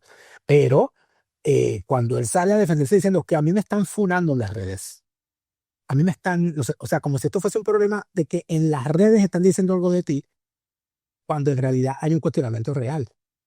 ¿Qué pasó? ¿Y dónde me dejas el dinero de USAID que Donald Trump dio en la primera presidencia, Daniel? Y todo el dinero que se ha dado después, pero más allá de todo el dinero que se ha dado, que por supuesto habrá que someterlo a una revisión pormenorizada, hay cosas que están a la vista. ¿De qué viven esas personas? Esa es una pregunta que yo tengo derecho a hacer, porque si ellos dicen que son mis representantes, si ellos dicen que son los dueños y depositarios del futuro político de Venezuela, ¿por qué yo no les puedo preguntar de qué viven? ¿Y por qué la respuesta sea, bueno, ¿y de qué vives tú? Bueno, pero si a estas alturas la gente que ve todo lo que yo hago no sabe de qué vivo, es porque no me ven. Exacto. Porque yo escribo libros, yo estoy en YouTube, yo estoy en Patreon, yo estoy en mis redes. Tienes tus patrocinadores. O sea, por favor. Amigo, entonces el asunto está, si yo lo puedo explicar, pero yo lo puedo explicar, yo puedo decir de qué vivo. No, pero que se molestan. Yo puedo presentarme de Profesor de socialismo en FIU no se vive. Ni tampoco se tienen a niños en escuelas privadas. Yo no soy dirigente político ni me digo ser representante de nadie. Yo soy una persona privada y aún así puedo decir de qué vivo, como lo puede decir cualquier ciudadano. ¿Por qué no nos pueden decir de qué viven unos personajes que andan bien vestidos, bien arreglados, viviendo en el exilio? Además de eso, girando por el mundo, siempre, cuando hay un evento, siempre tienen quien les pague el pasaje, siempre tienen quien les pague el carro, siempre tienen quien les pague el traje, siempre tienen quien les mande los muchachos para la escuela. Y uno dice, ¿y esta gente en qué momento se gana la vida y cómo? Ese pequeño detalle que lo tiene en efecto también María Corina Machado, en cuanto a la gente que la rodea, no puede solucionarse con el famoso chascarrillo que utilizan cuando uno cuestiona a Capriles, a Leopoldo o a la propia María Corina y te responden, es que ellos son ricos de cuna. Yo no te estoy preguntando si la cuna es de oro o es de plástico. Yo lo que estoy haciendo es una pregunta. ¿Con qué financian sus campañas? Válido. ¿De qué viven? O sea, son ricos de cuna, está muy bien, me parece muy bien que sean ricos de cuna, pero y todo el equipo que ellos tienen alrededor, todos nacieron también en cuna de oro. No, y el equipo que va a Alemania a hacerles entrevistas, o sea, ¿con qué se paga eso? Porque aquí se trabaja de 15 a último. Bueno, esas son las grandes preguntas que ojalá algún día sepamos las respuestas.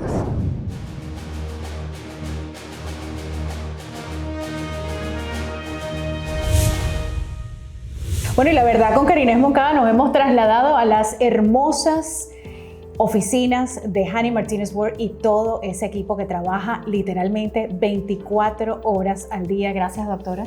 No, gracias por venir, Feliz. Para que tú veas cómo se siente un cliente aquí en nuestras oficinas. Mucha transparencia, todo lindo, con claridad. Me gusta el concepto, mucha transparencia literalmente. Mire, doctora, hay personas que por el desconocimiento o porque alguien se los recomienda, contratan a un abogado y ese abogado no les contesta el teléfono o no les hablan de su caso o no son transparentes, hablando de transparencia, no son transparentes con lo que está sucediendo en el caso. ¿Qué pasa si están viendo este mensaje y dicen, ¿saben qué? Yo quiero escuchar la recomendación de Karines, yo quiero contratar los servicios de Hanny Martínez Ward. ¿Cómo funciona ese cambio? Bueno, fácilmente. El abogado que gane tu caso es el que le va a cobrar al seguro de la persona culpable. Así que mientras tú no hayas cerrado tu caso, si tú te sientes inconforme, si tu abogado no te está respondiendo las llamadas, si no habla español y no tienes que estar con un traductor todo el tiempo, tú tienes derecho a cambiarte a un abogado. El abogado que gane tu caso es el que va a cobrarle al seguro del culpable. Eso me pasó con un cliente venezolano. Estuvo más de un año con su caso engavetado con un abogado que no le respondía. Wow. El papá le insistió, cámbiate con Hani Martínez Ward, cámbiate. Y en menos de 3 meses pudimos cerrar ese caso que él pensaba que ya estaba perdido por $175,000. Lo importante, o sea, ¿qué pasa si la persona dentro de los 14 días contrató a un abogado y de repente dice, no, me quiero cambiar a Hani Martínez Ward? No importa que pasaron los 14 días. No importa, mientras ya tú comenzaste tu tratamiento médico, hiciste todo dentro de los 14 días, si te sientes incómodo con ese abogado o si quieres una segunda opinión, puedes llamar a nuestras oficinas y te vamos a decir cuál es el proceso, cuál es lo correcto y después puedes decidir si te quieres cambiar de abogado o no. Y ahora les voy a dar mi recomendación y les voy a decir el porqué. Yo no he utilizado personalmente los servicios de Hani Martínez Ward, afortunadamente, y ojalá que no los tenga que utilizar nunca, pero sí les digo algo.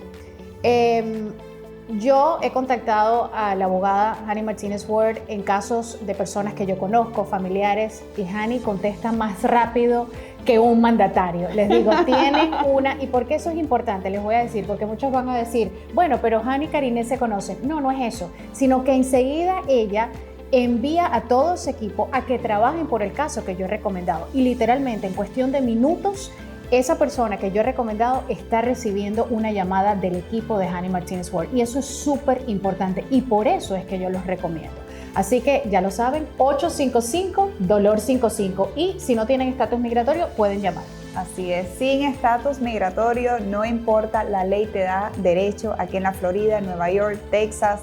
Si no sabes por dónde empezar, danos una llamadita, 2 minutos, 3 minutos, te vamos a decir cuál podría ser el valor de tu caso. Gracias, doctora. Gracias.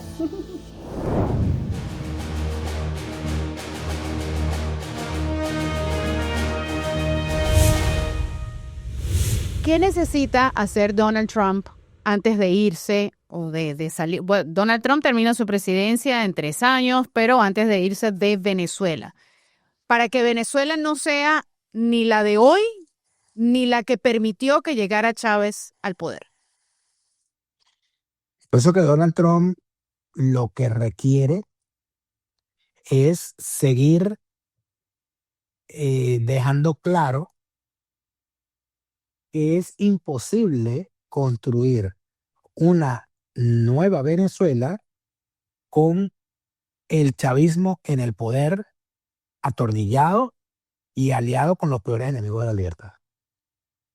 Yo creo que eso lo ha comprendido Donald Trump, pero también estoy seguro, luego de haber visto todo lo que vimos, que en las instituciones de los Estados Unidos no se dejó de trabajar ni un segundo en el tema Venezuela, que tenían perfectamente medidos a todos los personajes del chavismo, grabados, fotografiados y milimétricamente ubicados.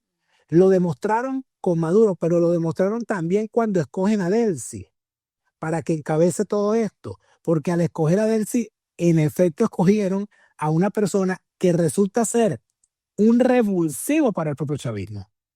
¿Y por qué te lo digo? Porque Delcy Rodríguez no es dirigente política. Delcy Rodríguez jamás hizo carrera política. Delcy Rodríguez jamás militó en un partido. Ella ni vivía en Venezuela. Jamás fue dirigente estudiantil. No ha sacado jamás un carnet de un partido, ni ha sido candidata antes de su aterrizaje forzoso en la estructura chavista. La señora no tenía una vida política. El político ayer era su hermano, que aprovechando el hecho de llamarse como uno de los que ellos llaman mártires del socialismo, logró integrarse en el movimiento estudiantil y constituir un movimiento en la UCD, el llamado Movimiento 80, con otra cantidad de sabandijas igual que él, que andan todavía por allí, y él era el que estaba en la política. Delcy Rodríguez llegó al chavismo en el 2003, cuando ya muchísima agua había corrido bajo el río. ella no forma parte de ninguna de las familias originarias del chavismo. Ella no es del 4F, ella no es de las épocas guerrilleras, ella no es de los equipos de defensores de los golpistas, ella no es de la campaña del 98, ella no es de la constituyente del 99, ella no es de la Asamblea Nacional del 2000, ella no estaba ahí el 11 de abril. Entonces, en ninguna de los hitos fundacionales del chavismo aparece Delcy Rodríguez. El ponerla a ella ahí a la cabeza, a una tipa que además para el chavismo de base es algo que no habla como ellos, no le habla a ellos, tiene un discurso fingido, tiene una falsa pose de revolucionaria, porque eso de ser revolucionario con unos zapatos Ferragamo es una cosa bien complicada. Eso a pesar de que ellos siempre van para lo mismo, ¿no? Siempre cuando llegan al poder se aburguesan. No, ella es una burguesa originaria. Ella tiene una mentalidad y una forma de ser y una formación completa y absolutamente burguesa. Sí. Esa señora no es socialista por ninguna parte. Esa señora se habrá aprendido algunas canciones de Ali Primera ahí para repetirlas y para no quedar mal en las reuniones que hacía y todo lo demás, pero no forma parte de este chavismo originario. Jorge Rodríguez, de alguna manera sí. Diosdado Cabello, sin duda alguna.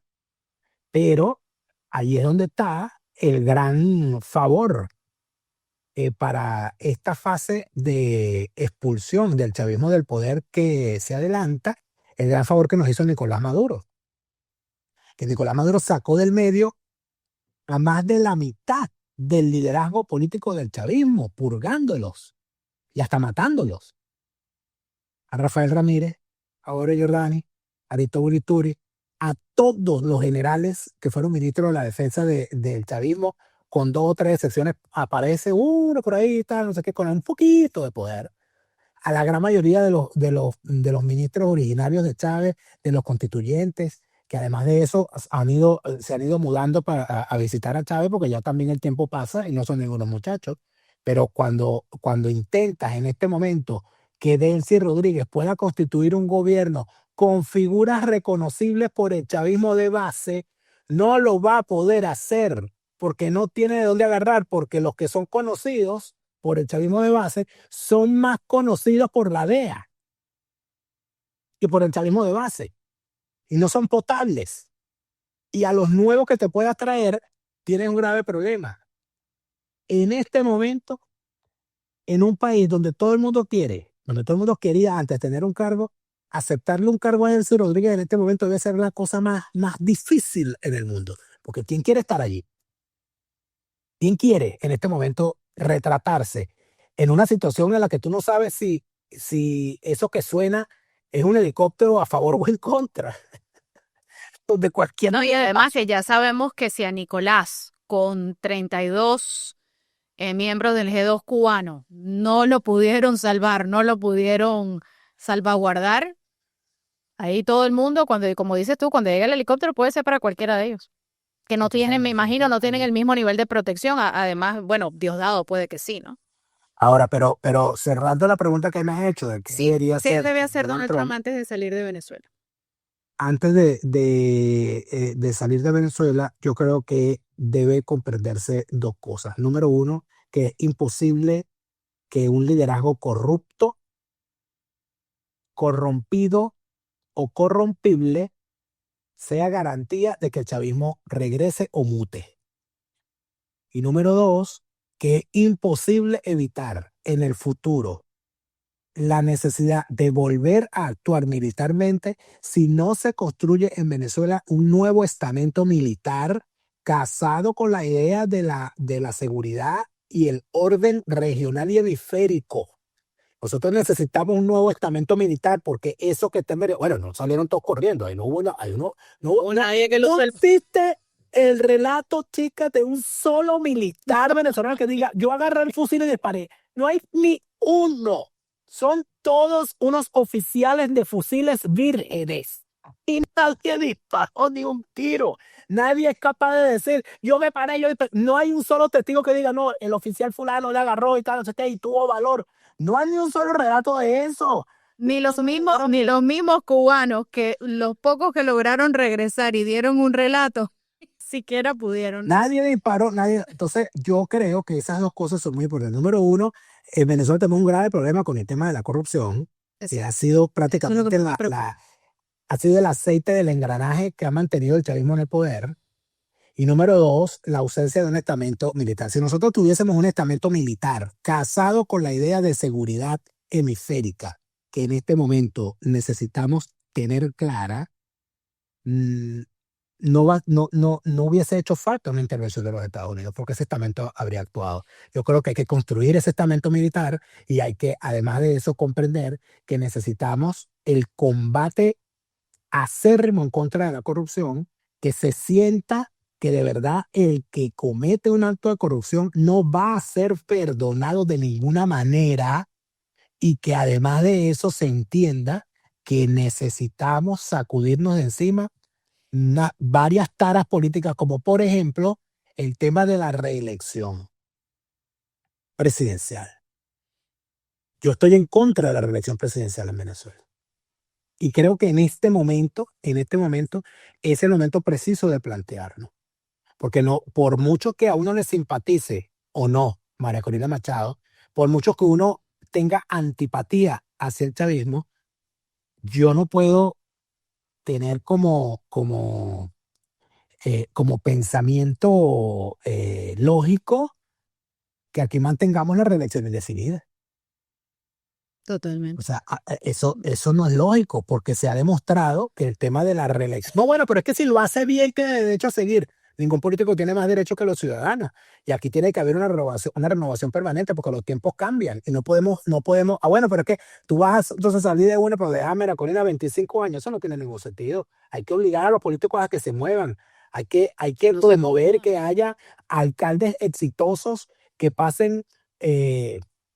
un periodo como alcalde, y luego de ser un periodo como alcalde salten a ser gobernadores, y luego de ser gobernadores y tengan una gestión exitosa que mostrar, digan, ahora yo quiero ser presidente, y va a ser presidente por un periodo, y después váyase a dar clases, váyase a asesorar, váyase y trabaje en otra cosa, etcétera. Pero creo que eso de la alternabilidad en el poder y de las taras que nos llevaron, nosotros tenemos que revisar todas esas taras que nos llevaron a esto y sacudírnoslas. Hay algo que yo nunca voy a comprender, quizás tú me puedes ayudar o va a quedar para estudios eventualmente de la historia de Venezuela. Yo no viví el chavismo, yo pude haber llegado aquí y comenzar a votar por la izquierda, porque a mí el chavismo nunca me afectó directamente. Pero no, en mi casa nunca se tuvo que hablar del socialismo y del comunismo, porque ya sabíamos que no era la vía. Yo veo gente que huyó de Chávez, tuvo que huir, dejarlo todo, y vienen acá y se convierten en venezolanos con Biden. Y lo hay de diferentes nacionalidades, pero vamos a enfocarnos en los de nosotros. Yo no confío, y eso no lo entiendo, porque hacen campaña heavy, o sea, hacen campaña dura, que Trump es Chávez, y ahora no tienen la capacidad de al menos decir, mira, gracias. O sea, humildad, un poco de humildad, y decir, mira, qué bueno que a través de esto estamos viendo quizás una luz al final del túnel.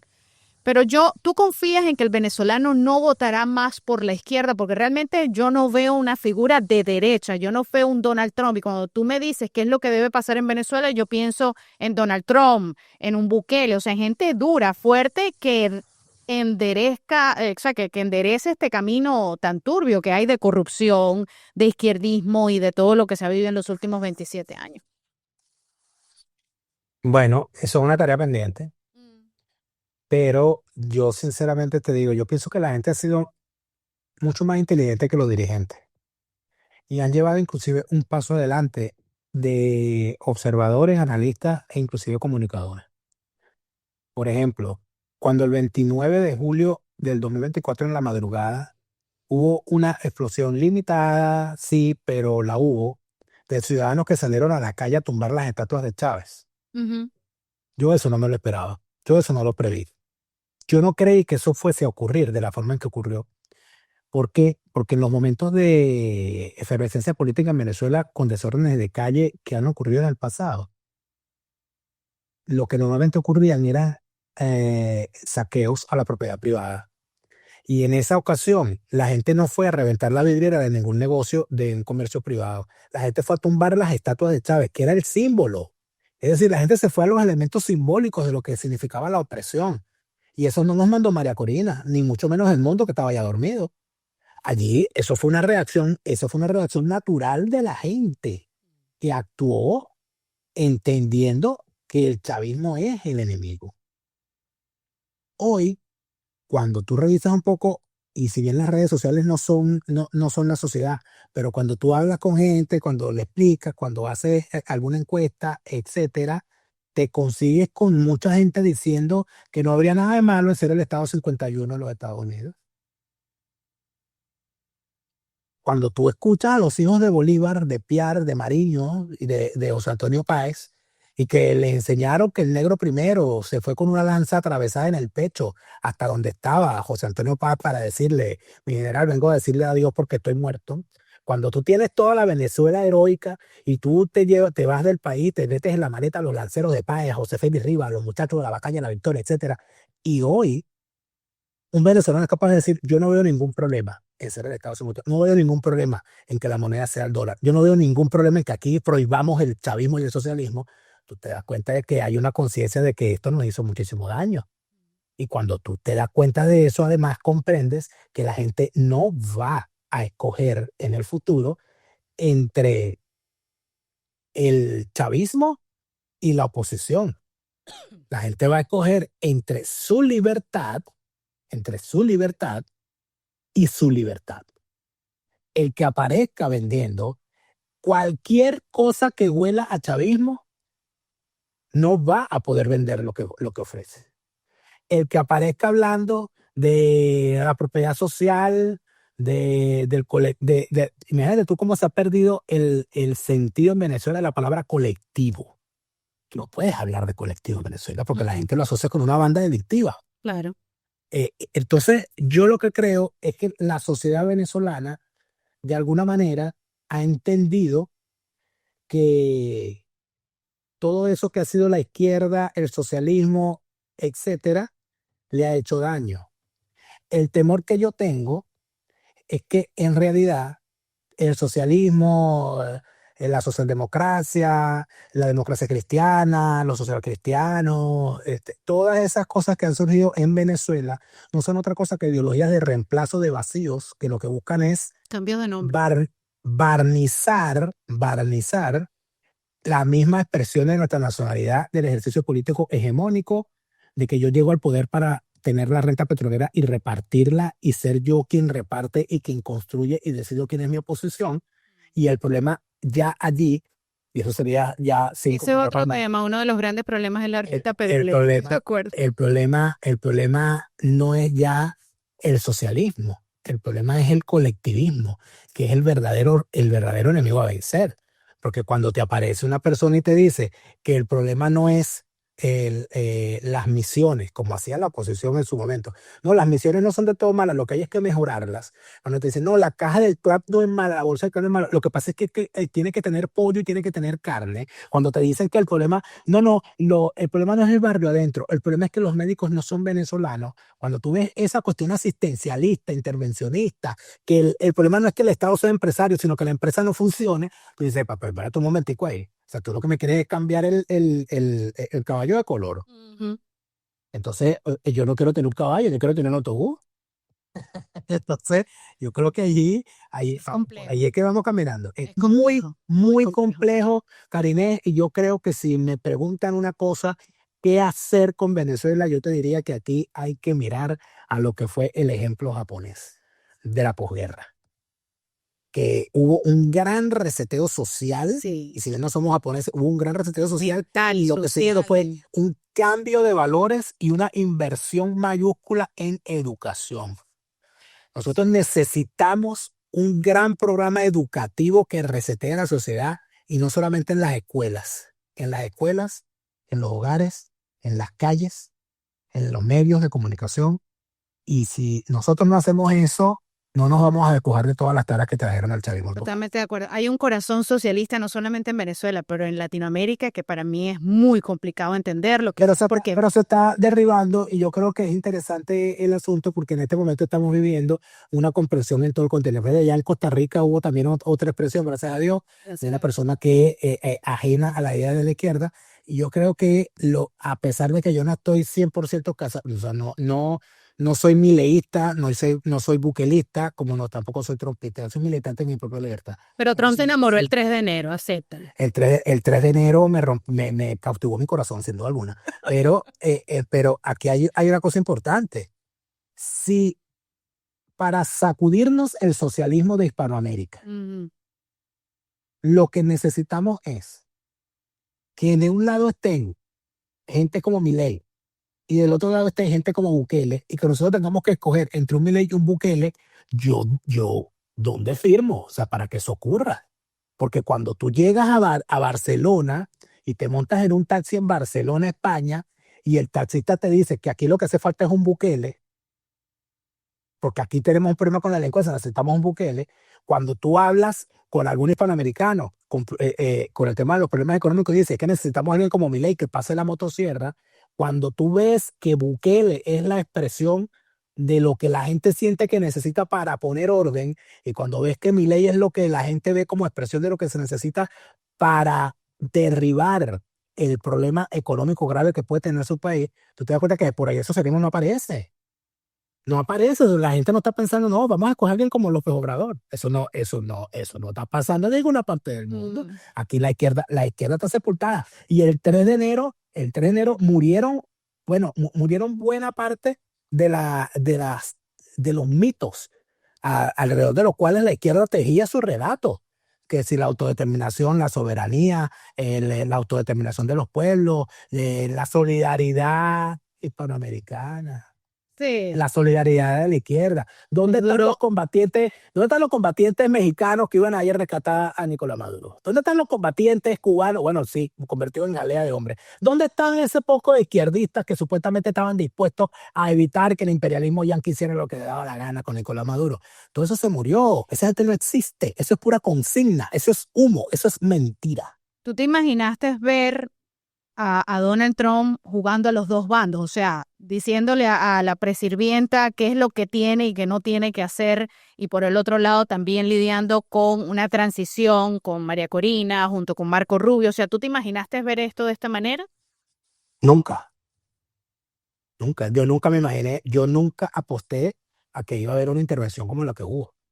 Por una simple y sencilla razón, porque yo pensé siempre, y lo dije, y no tengo por qué mentir, porque fácilmente cualquiera lo puede revisar, que si bien los Estados Unidos, con o sin Trump, no iba a tener más remedio que actuar militarmente en contra de ese régimen, al mismo tiempo yo pensaba que le iba a ser muy costoso, y esto habrá que reconocerlo en un futuro, que iba a ser muy costoso que Donald Trump pudiese apostar a una acción militar arriesgando la vida de los hijos de una señora en Minneapolis, de un señor en Tennessee, de un señor en Texas, para mandarlos a un país que ni siquiera conocían, a arriesgar su vida para resolver un problema de otro país. Yo eso no lo veía, y yo creía, y lo creía hasta el 3 de enero, que toda la presión que había, y creo que en realidad eso estaba por ocurrir, que toda esa presión que se estaba desarrollando con los buques, con los hundimientos, con las amenazas, etcétera, a lo que iba a conducir, y allí yo sobrevaloré las capacidades mentales de Nicolás Maduro. Bueno, este tipo tiene que entender que tiene una maravillosa oportunidad para decir, mira, me voy. Está bien, me voy, y bueno, está bien, acepto y me voy para evitar que ocurra algo como esto. Yo pensaba que el tipo iba a entender eso, pero al final, en efecto, no solamente no lo entendió, sino que los Estados Unidos decidió no tener paciencia para hacérselo entender.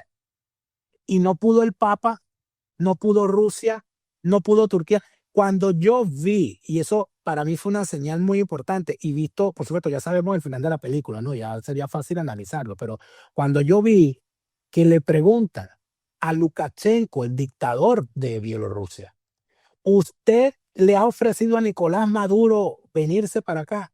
Y viendo a Lukashenko hacer todas los malabarismos del lenguaje para decir, yo nunca he hablado de él con eso, pero sin embargo debo decir que él siempre será bienvenido en Bielorrusia. Aunque él es un hombre fuerte, él no va a ceder, pero yo quiero decirte que él es bienvenido aquí, pero él no va a hacer eso porque él es un hombre fuerte, él es un hombre duro, no es un hombre tal.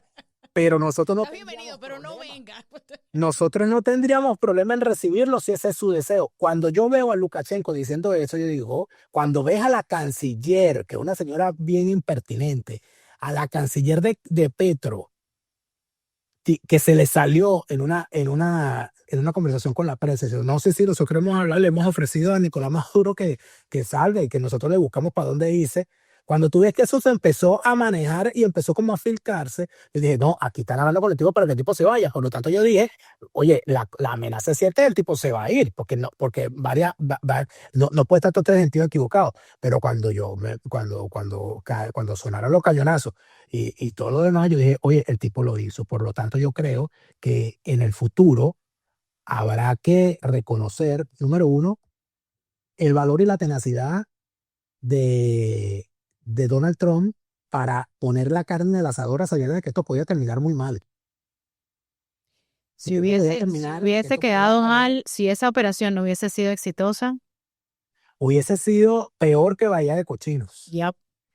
Y en segundo lugar, creo que habrá que tener y un reconocimiento muy especial al valor, al temple y al compromiso con la causa de la libertad del continente en el señor Marco Rubio, porque es imposible que esta operación no haya sido planteada y defendida por alguien como Marco Rubio, y creo que lo que veamos en Cuba en el futuro va a ser en efecto también una, un desarrollo de todo lo que Marco Rubio ha construido a lo largo de su carrera política y a lo largo de sus intervenciones. Algún día nos enteremos y te contaré, pero Donald Trump, a pesar de que es muy odiado porque lo comparan con Chávez, y eso nunca lo voy a entender, porque eso es tema para otro programa.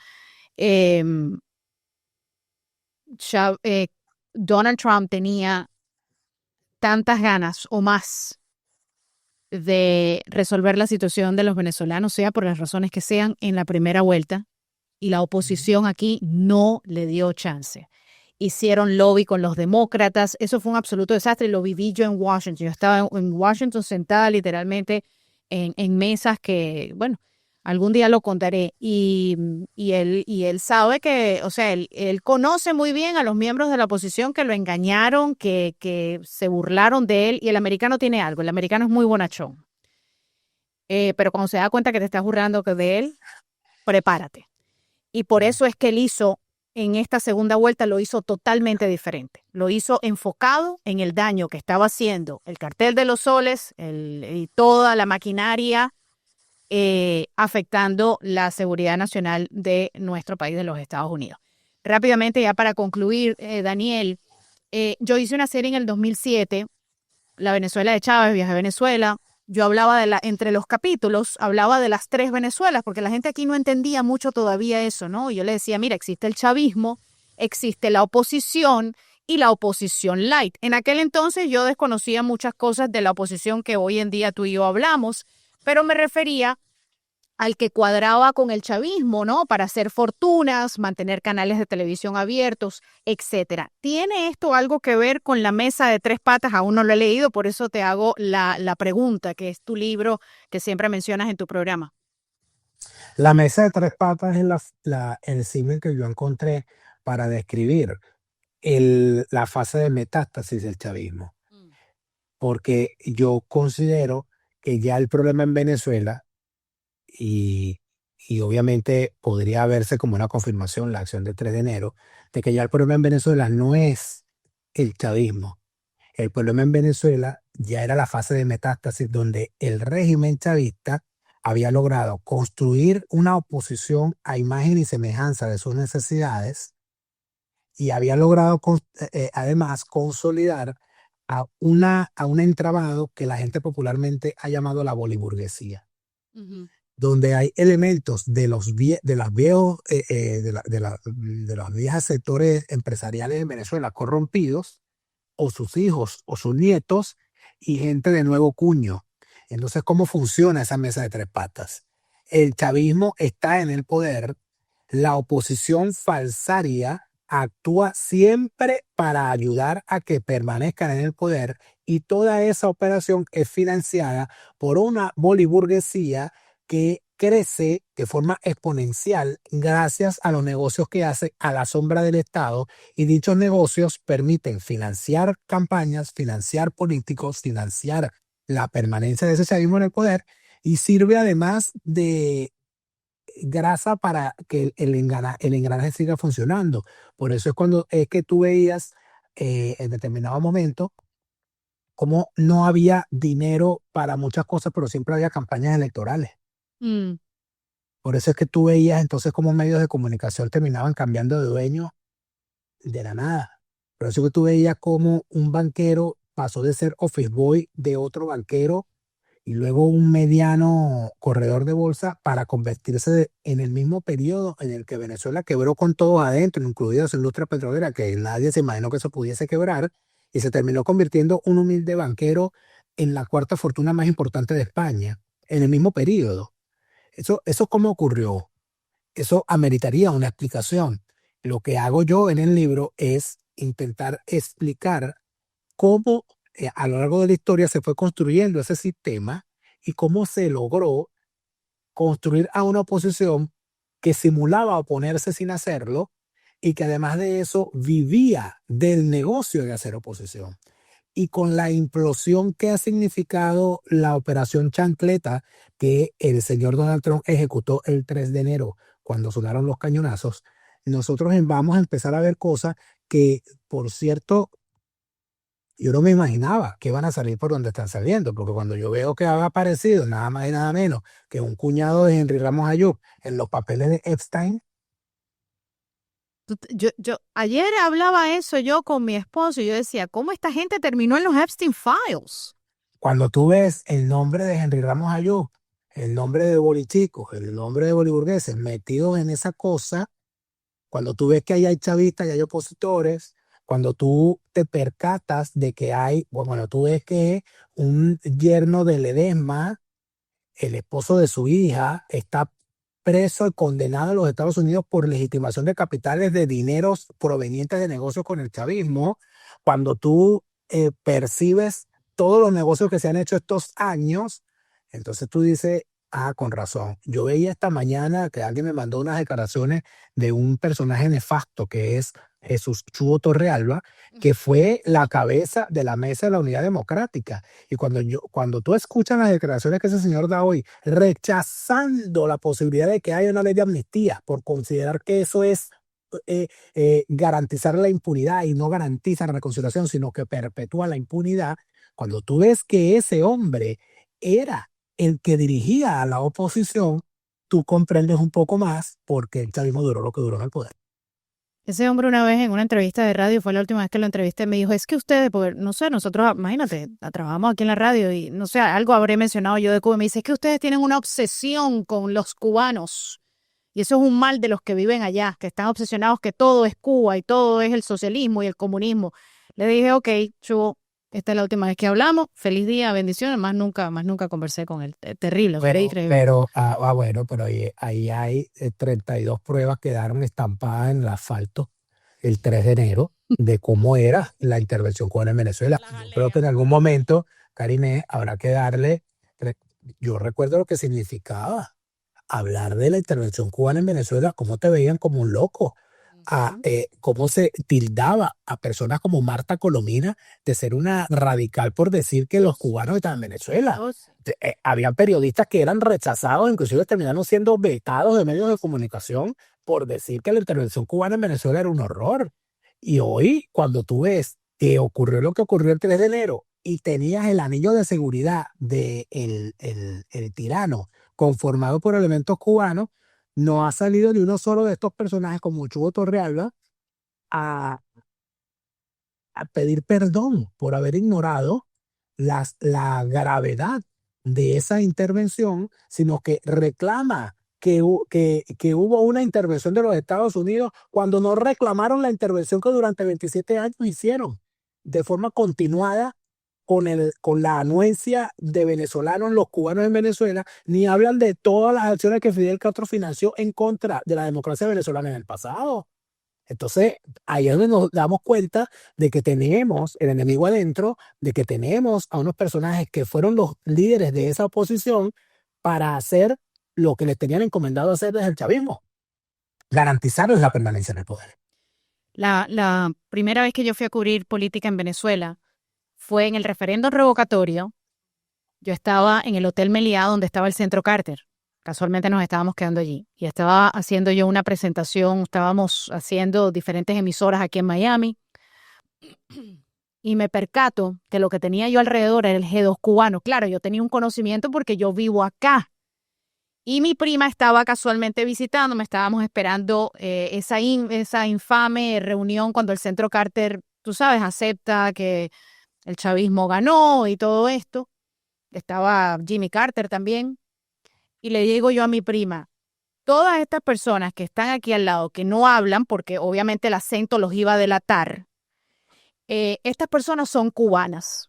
Ay, Karine, tú estás obsesionada con el tema cubano. Eso es mentira. Aquí que no está el G2 cubano. Le dije, son del G2 cubano. Larga historia corta, me pincharon. Desde ese entonces, el 2004, ya me pinchaban los teléfonos de la habitación. Yo tenía que andar con 3, 4 celulares.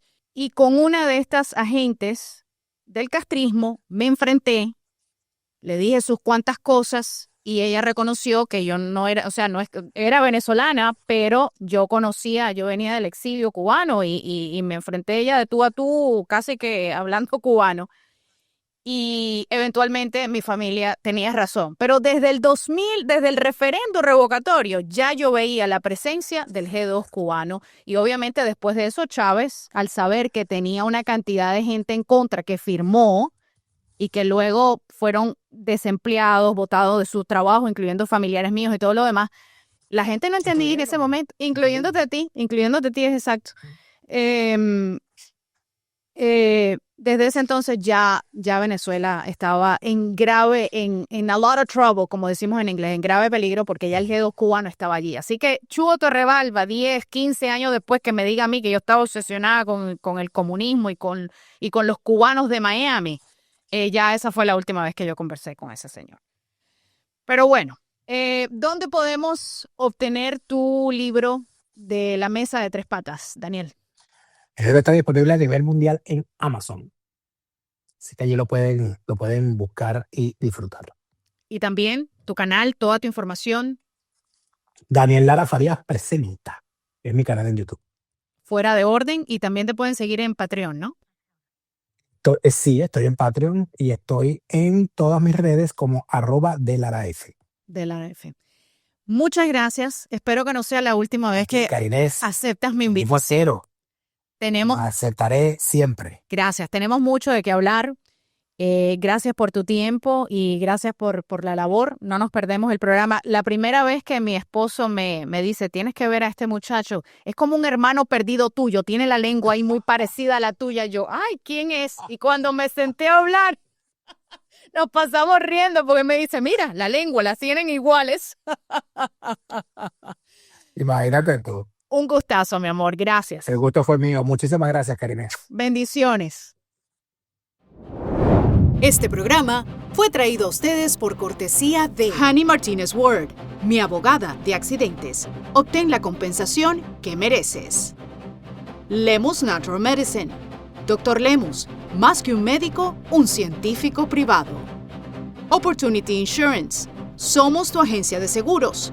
Seguros de auto, salud, vida, casa, comercial, bote y Obamacare. Diamond Health Medical Care Center. Cuidado primario en un solo lugar. De la mano de Dios, hacemos su salud nuestra joya más preciada. Wonder Life Adult Daycare. Atención y apoyo integral a las personas mayores. El hogar de la alegría, el cuidado y el amor. Salón Cantón. Buen provecho.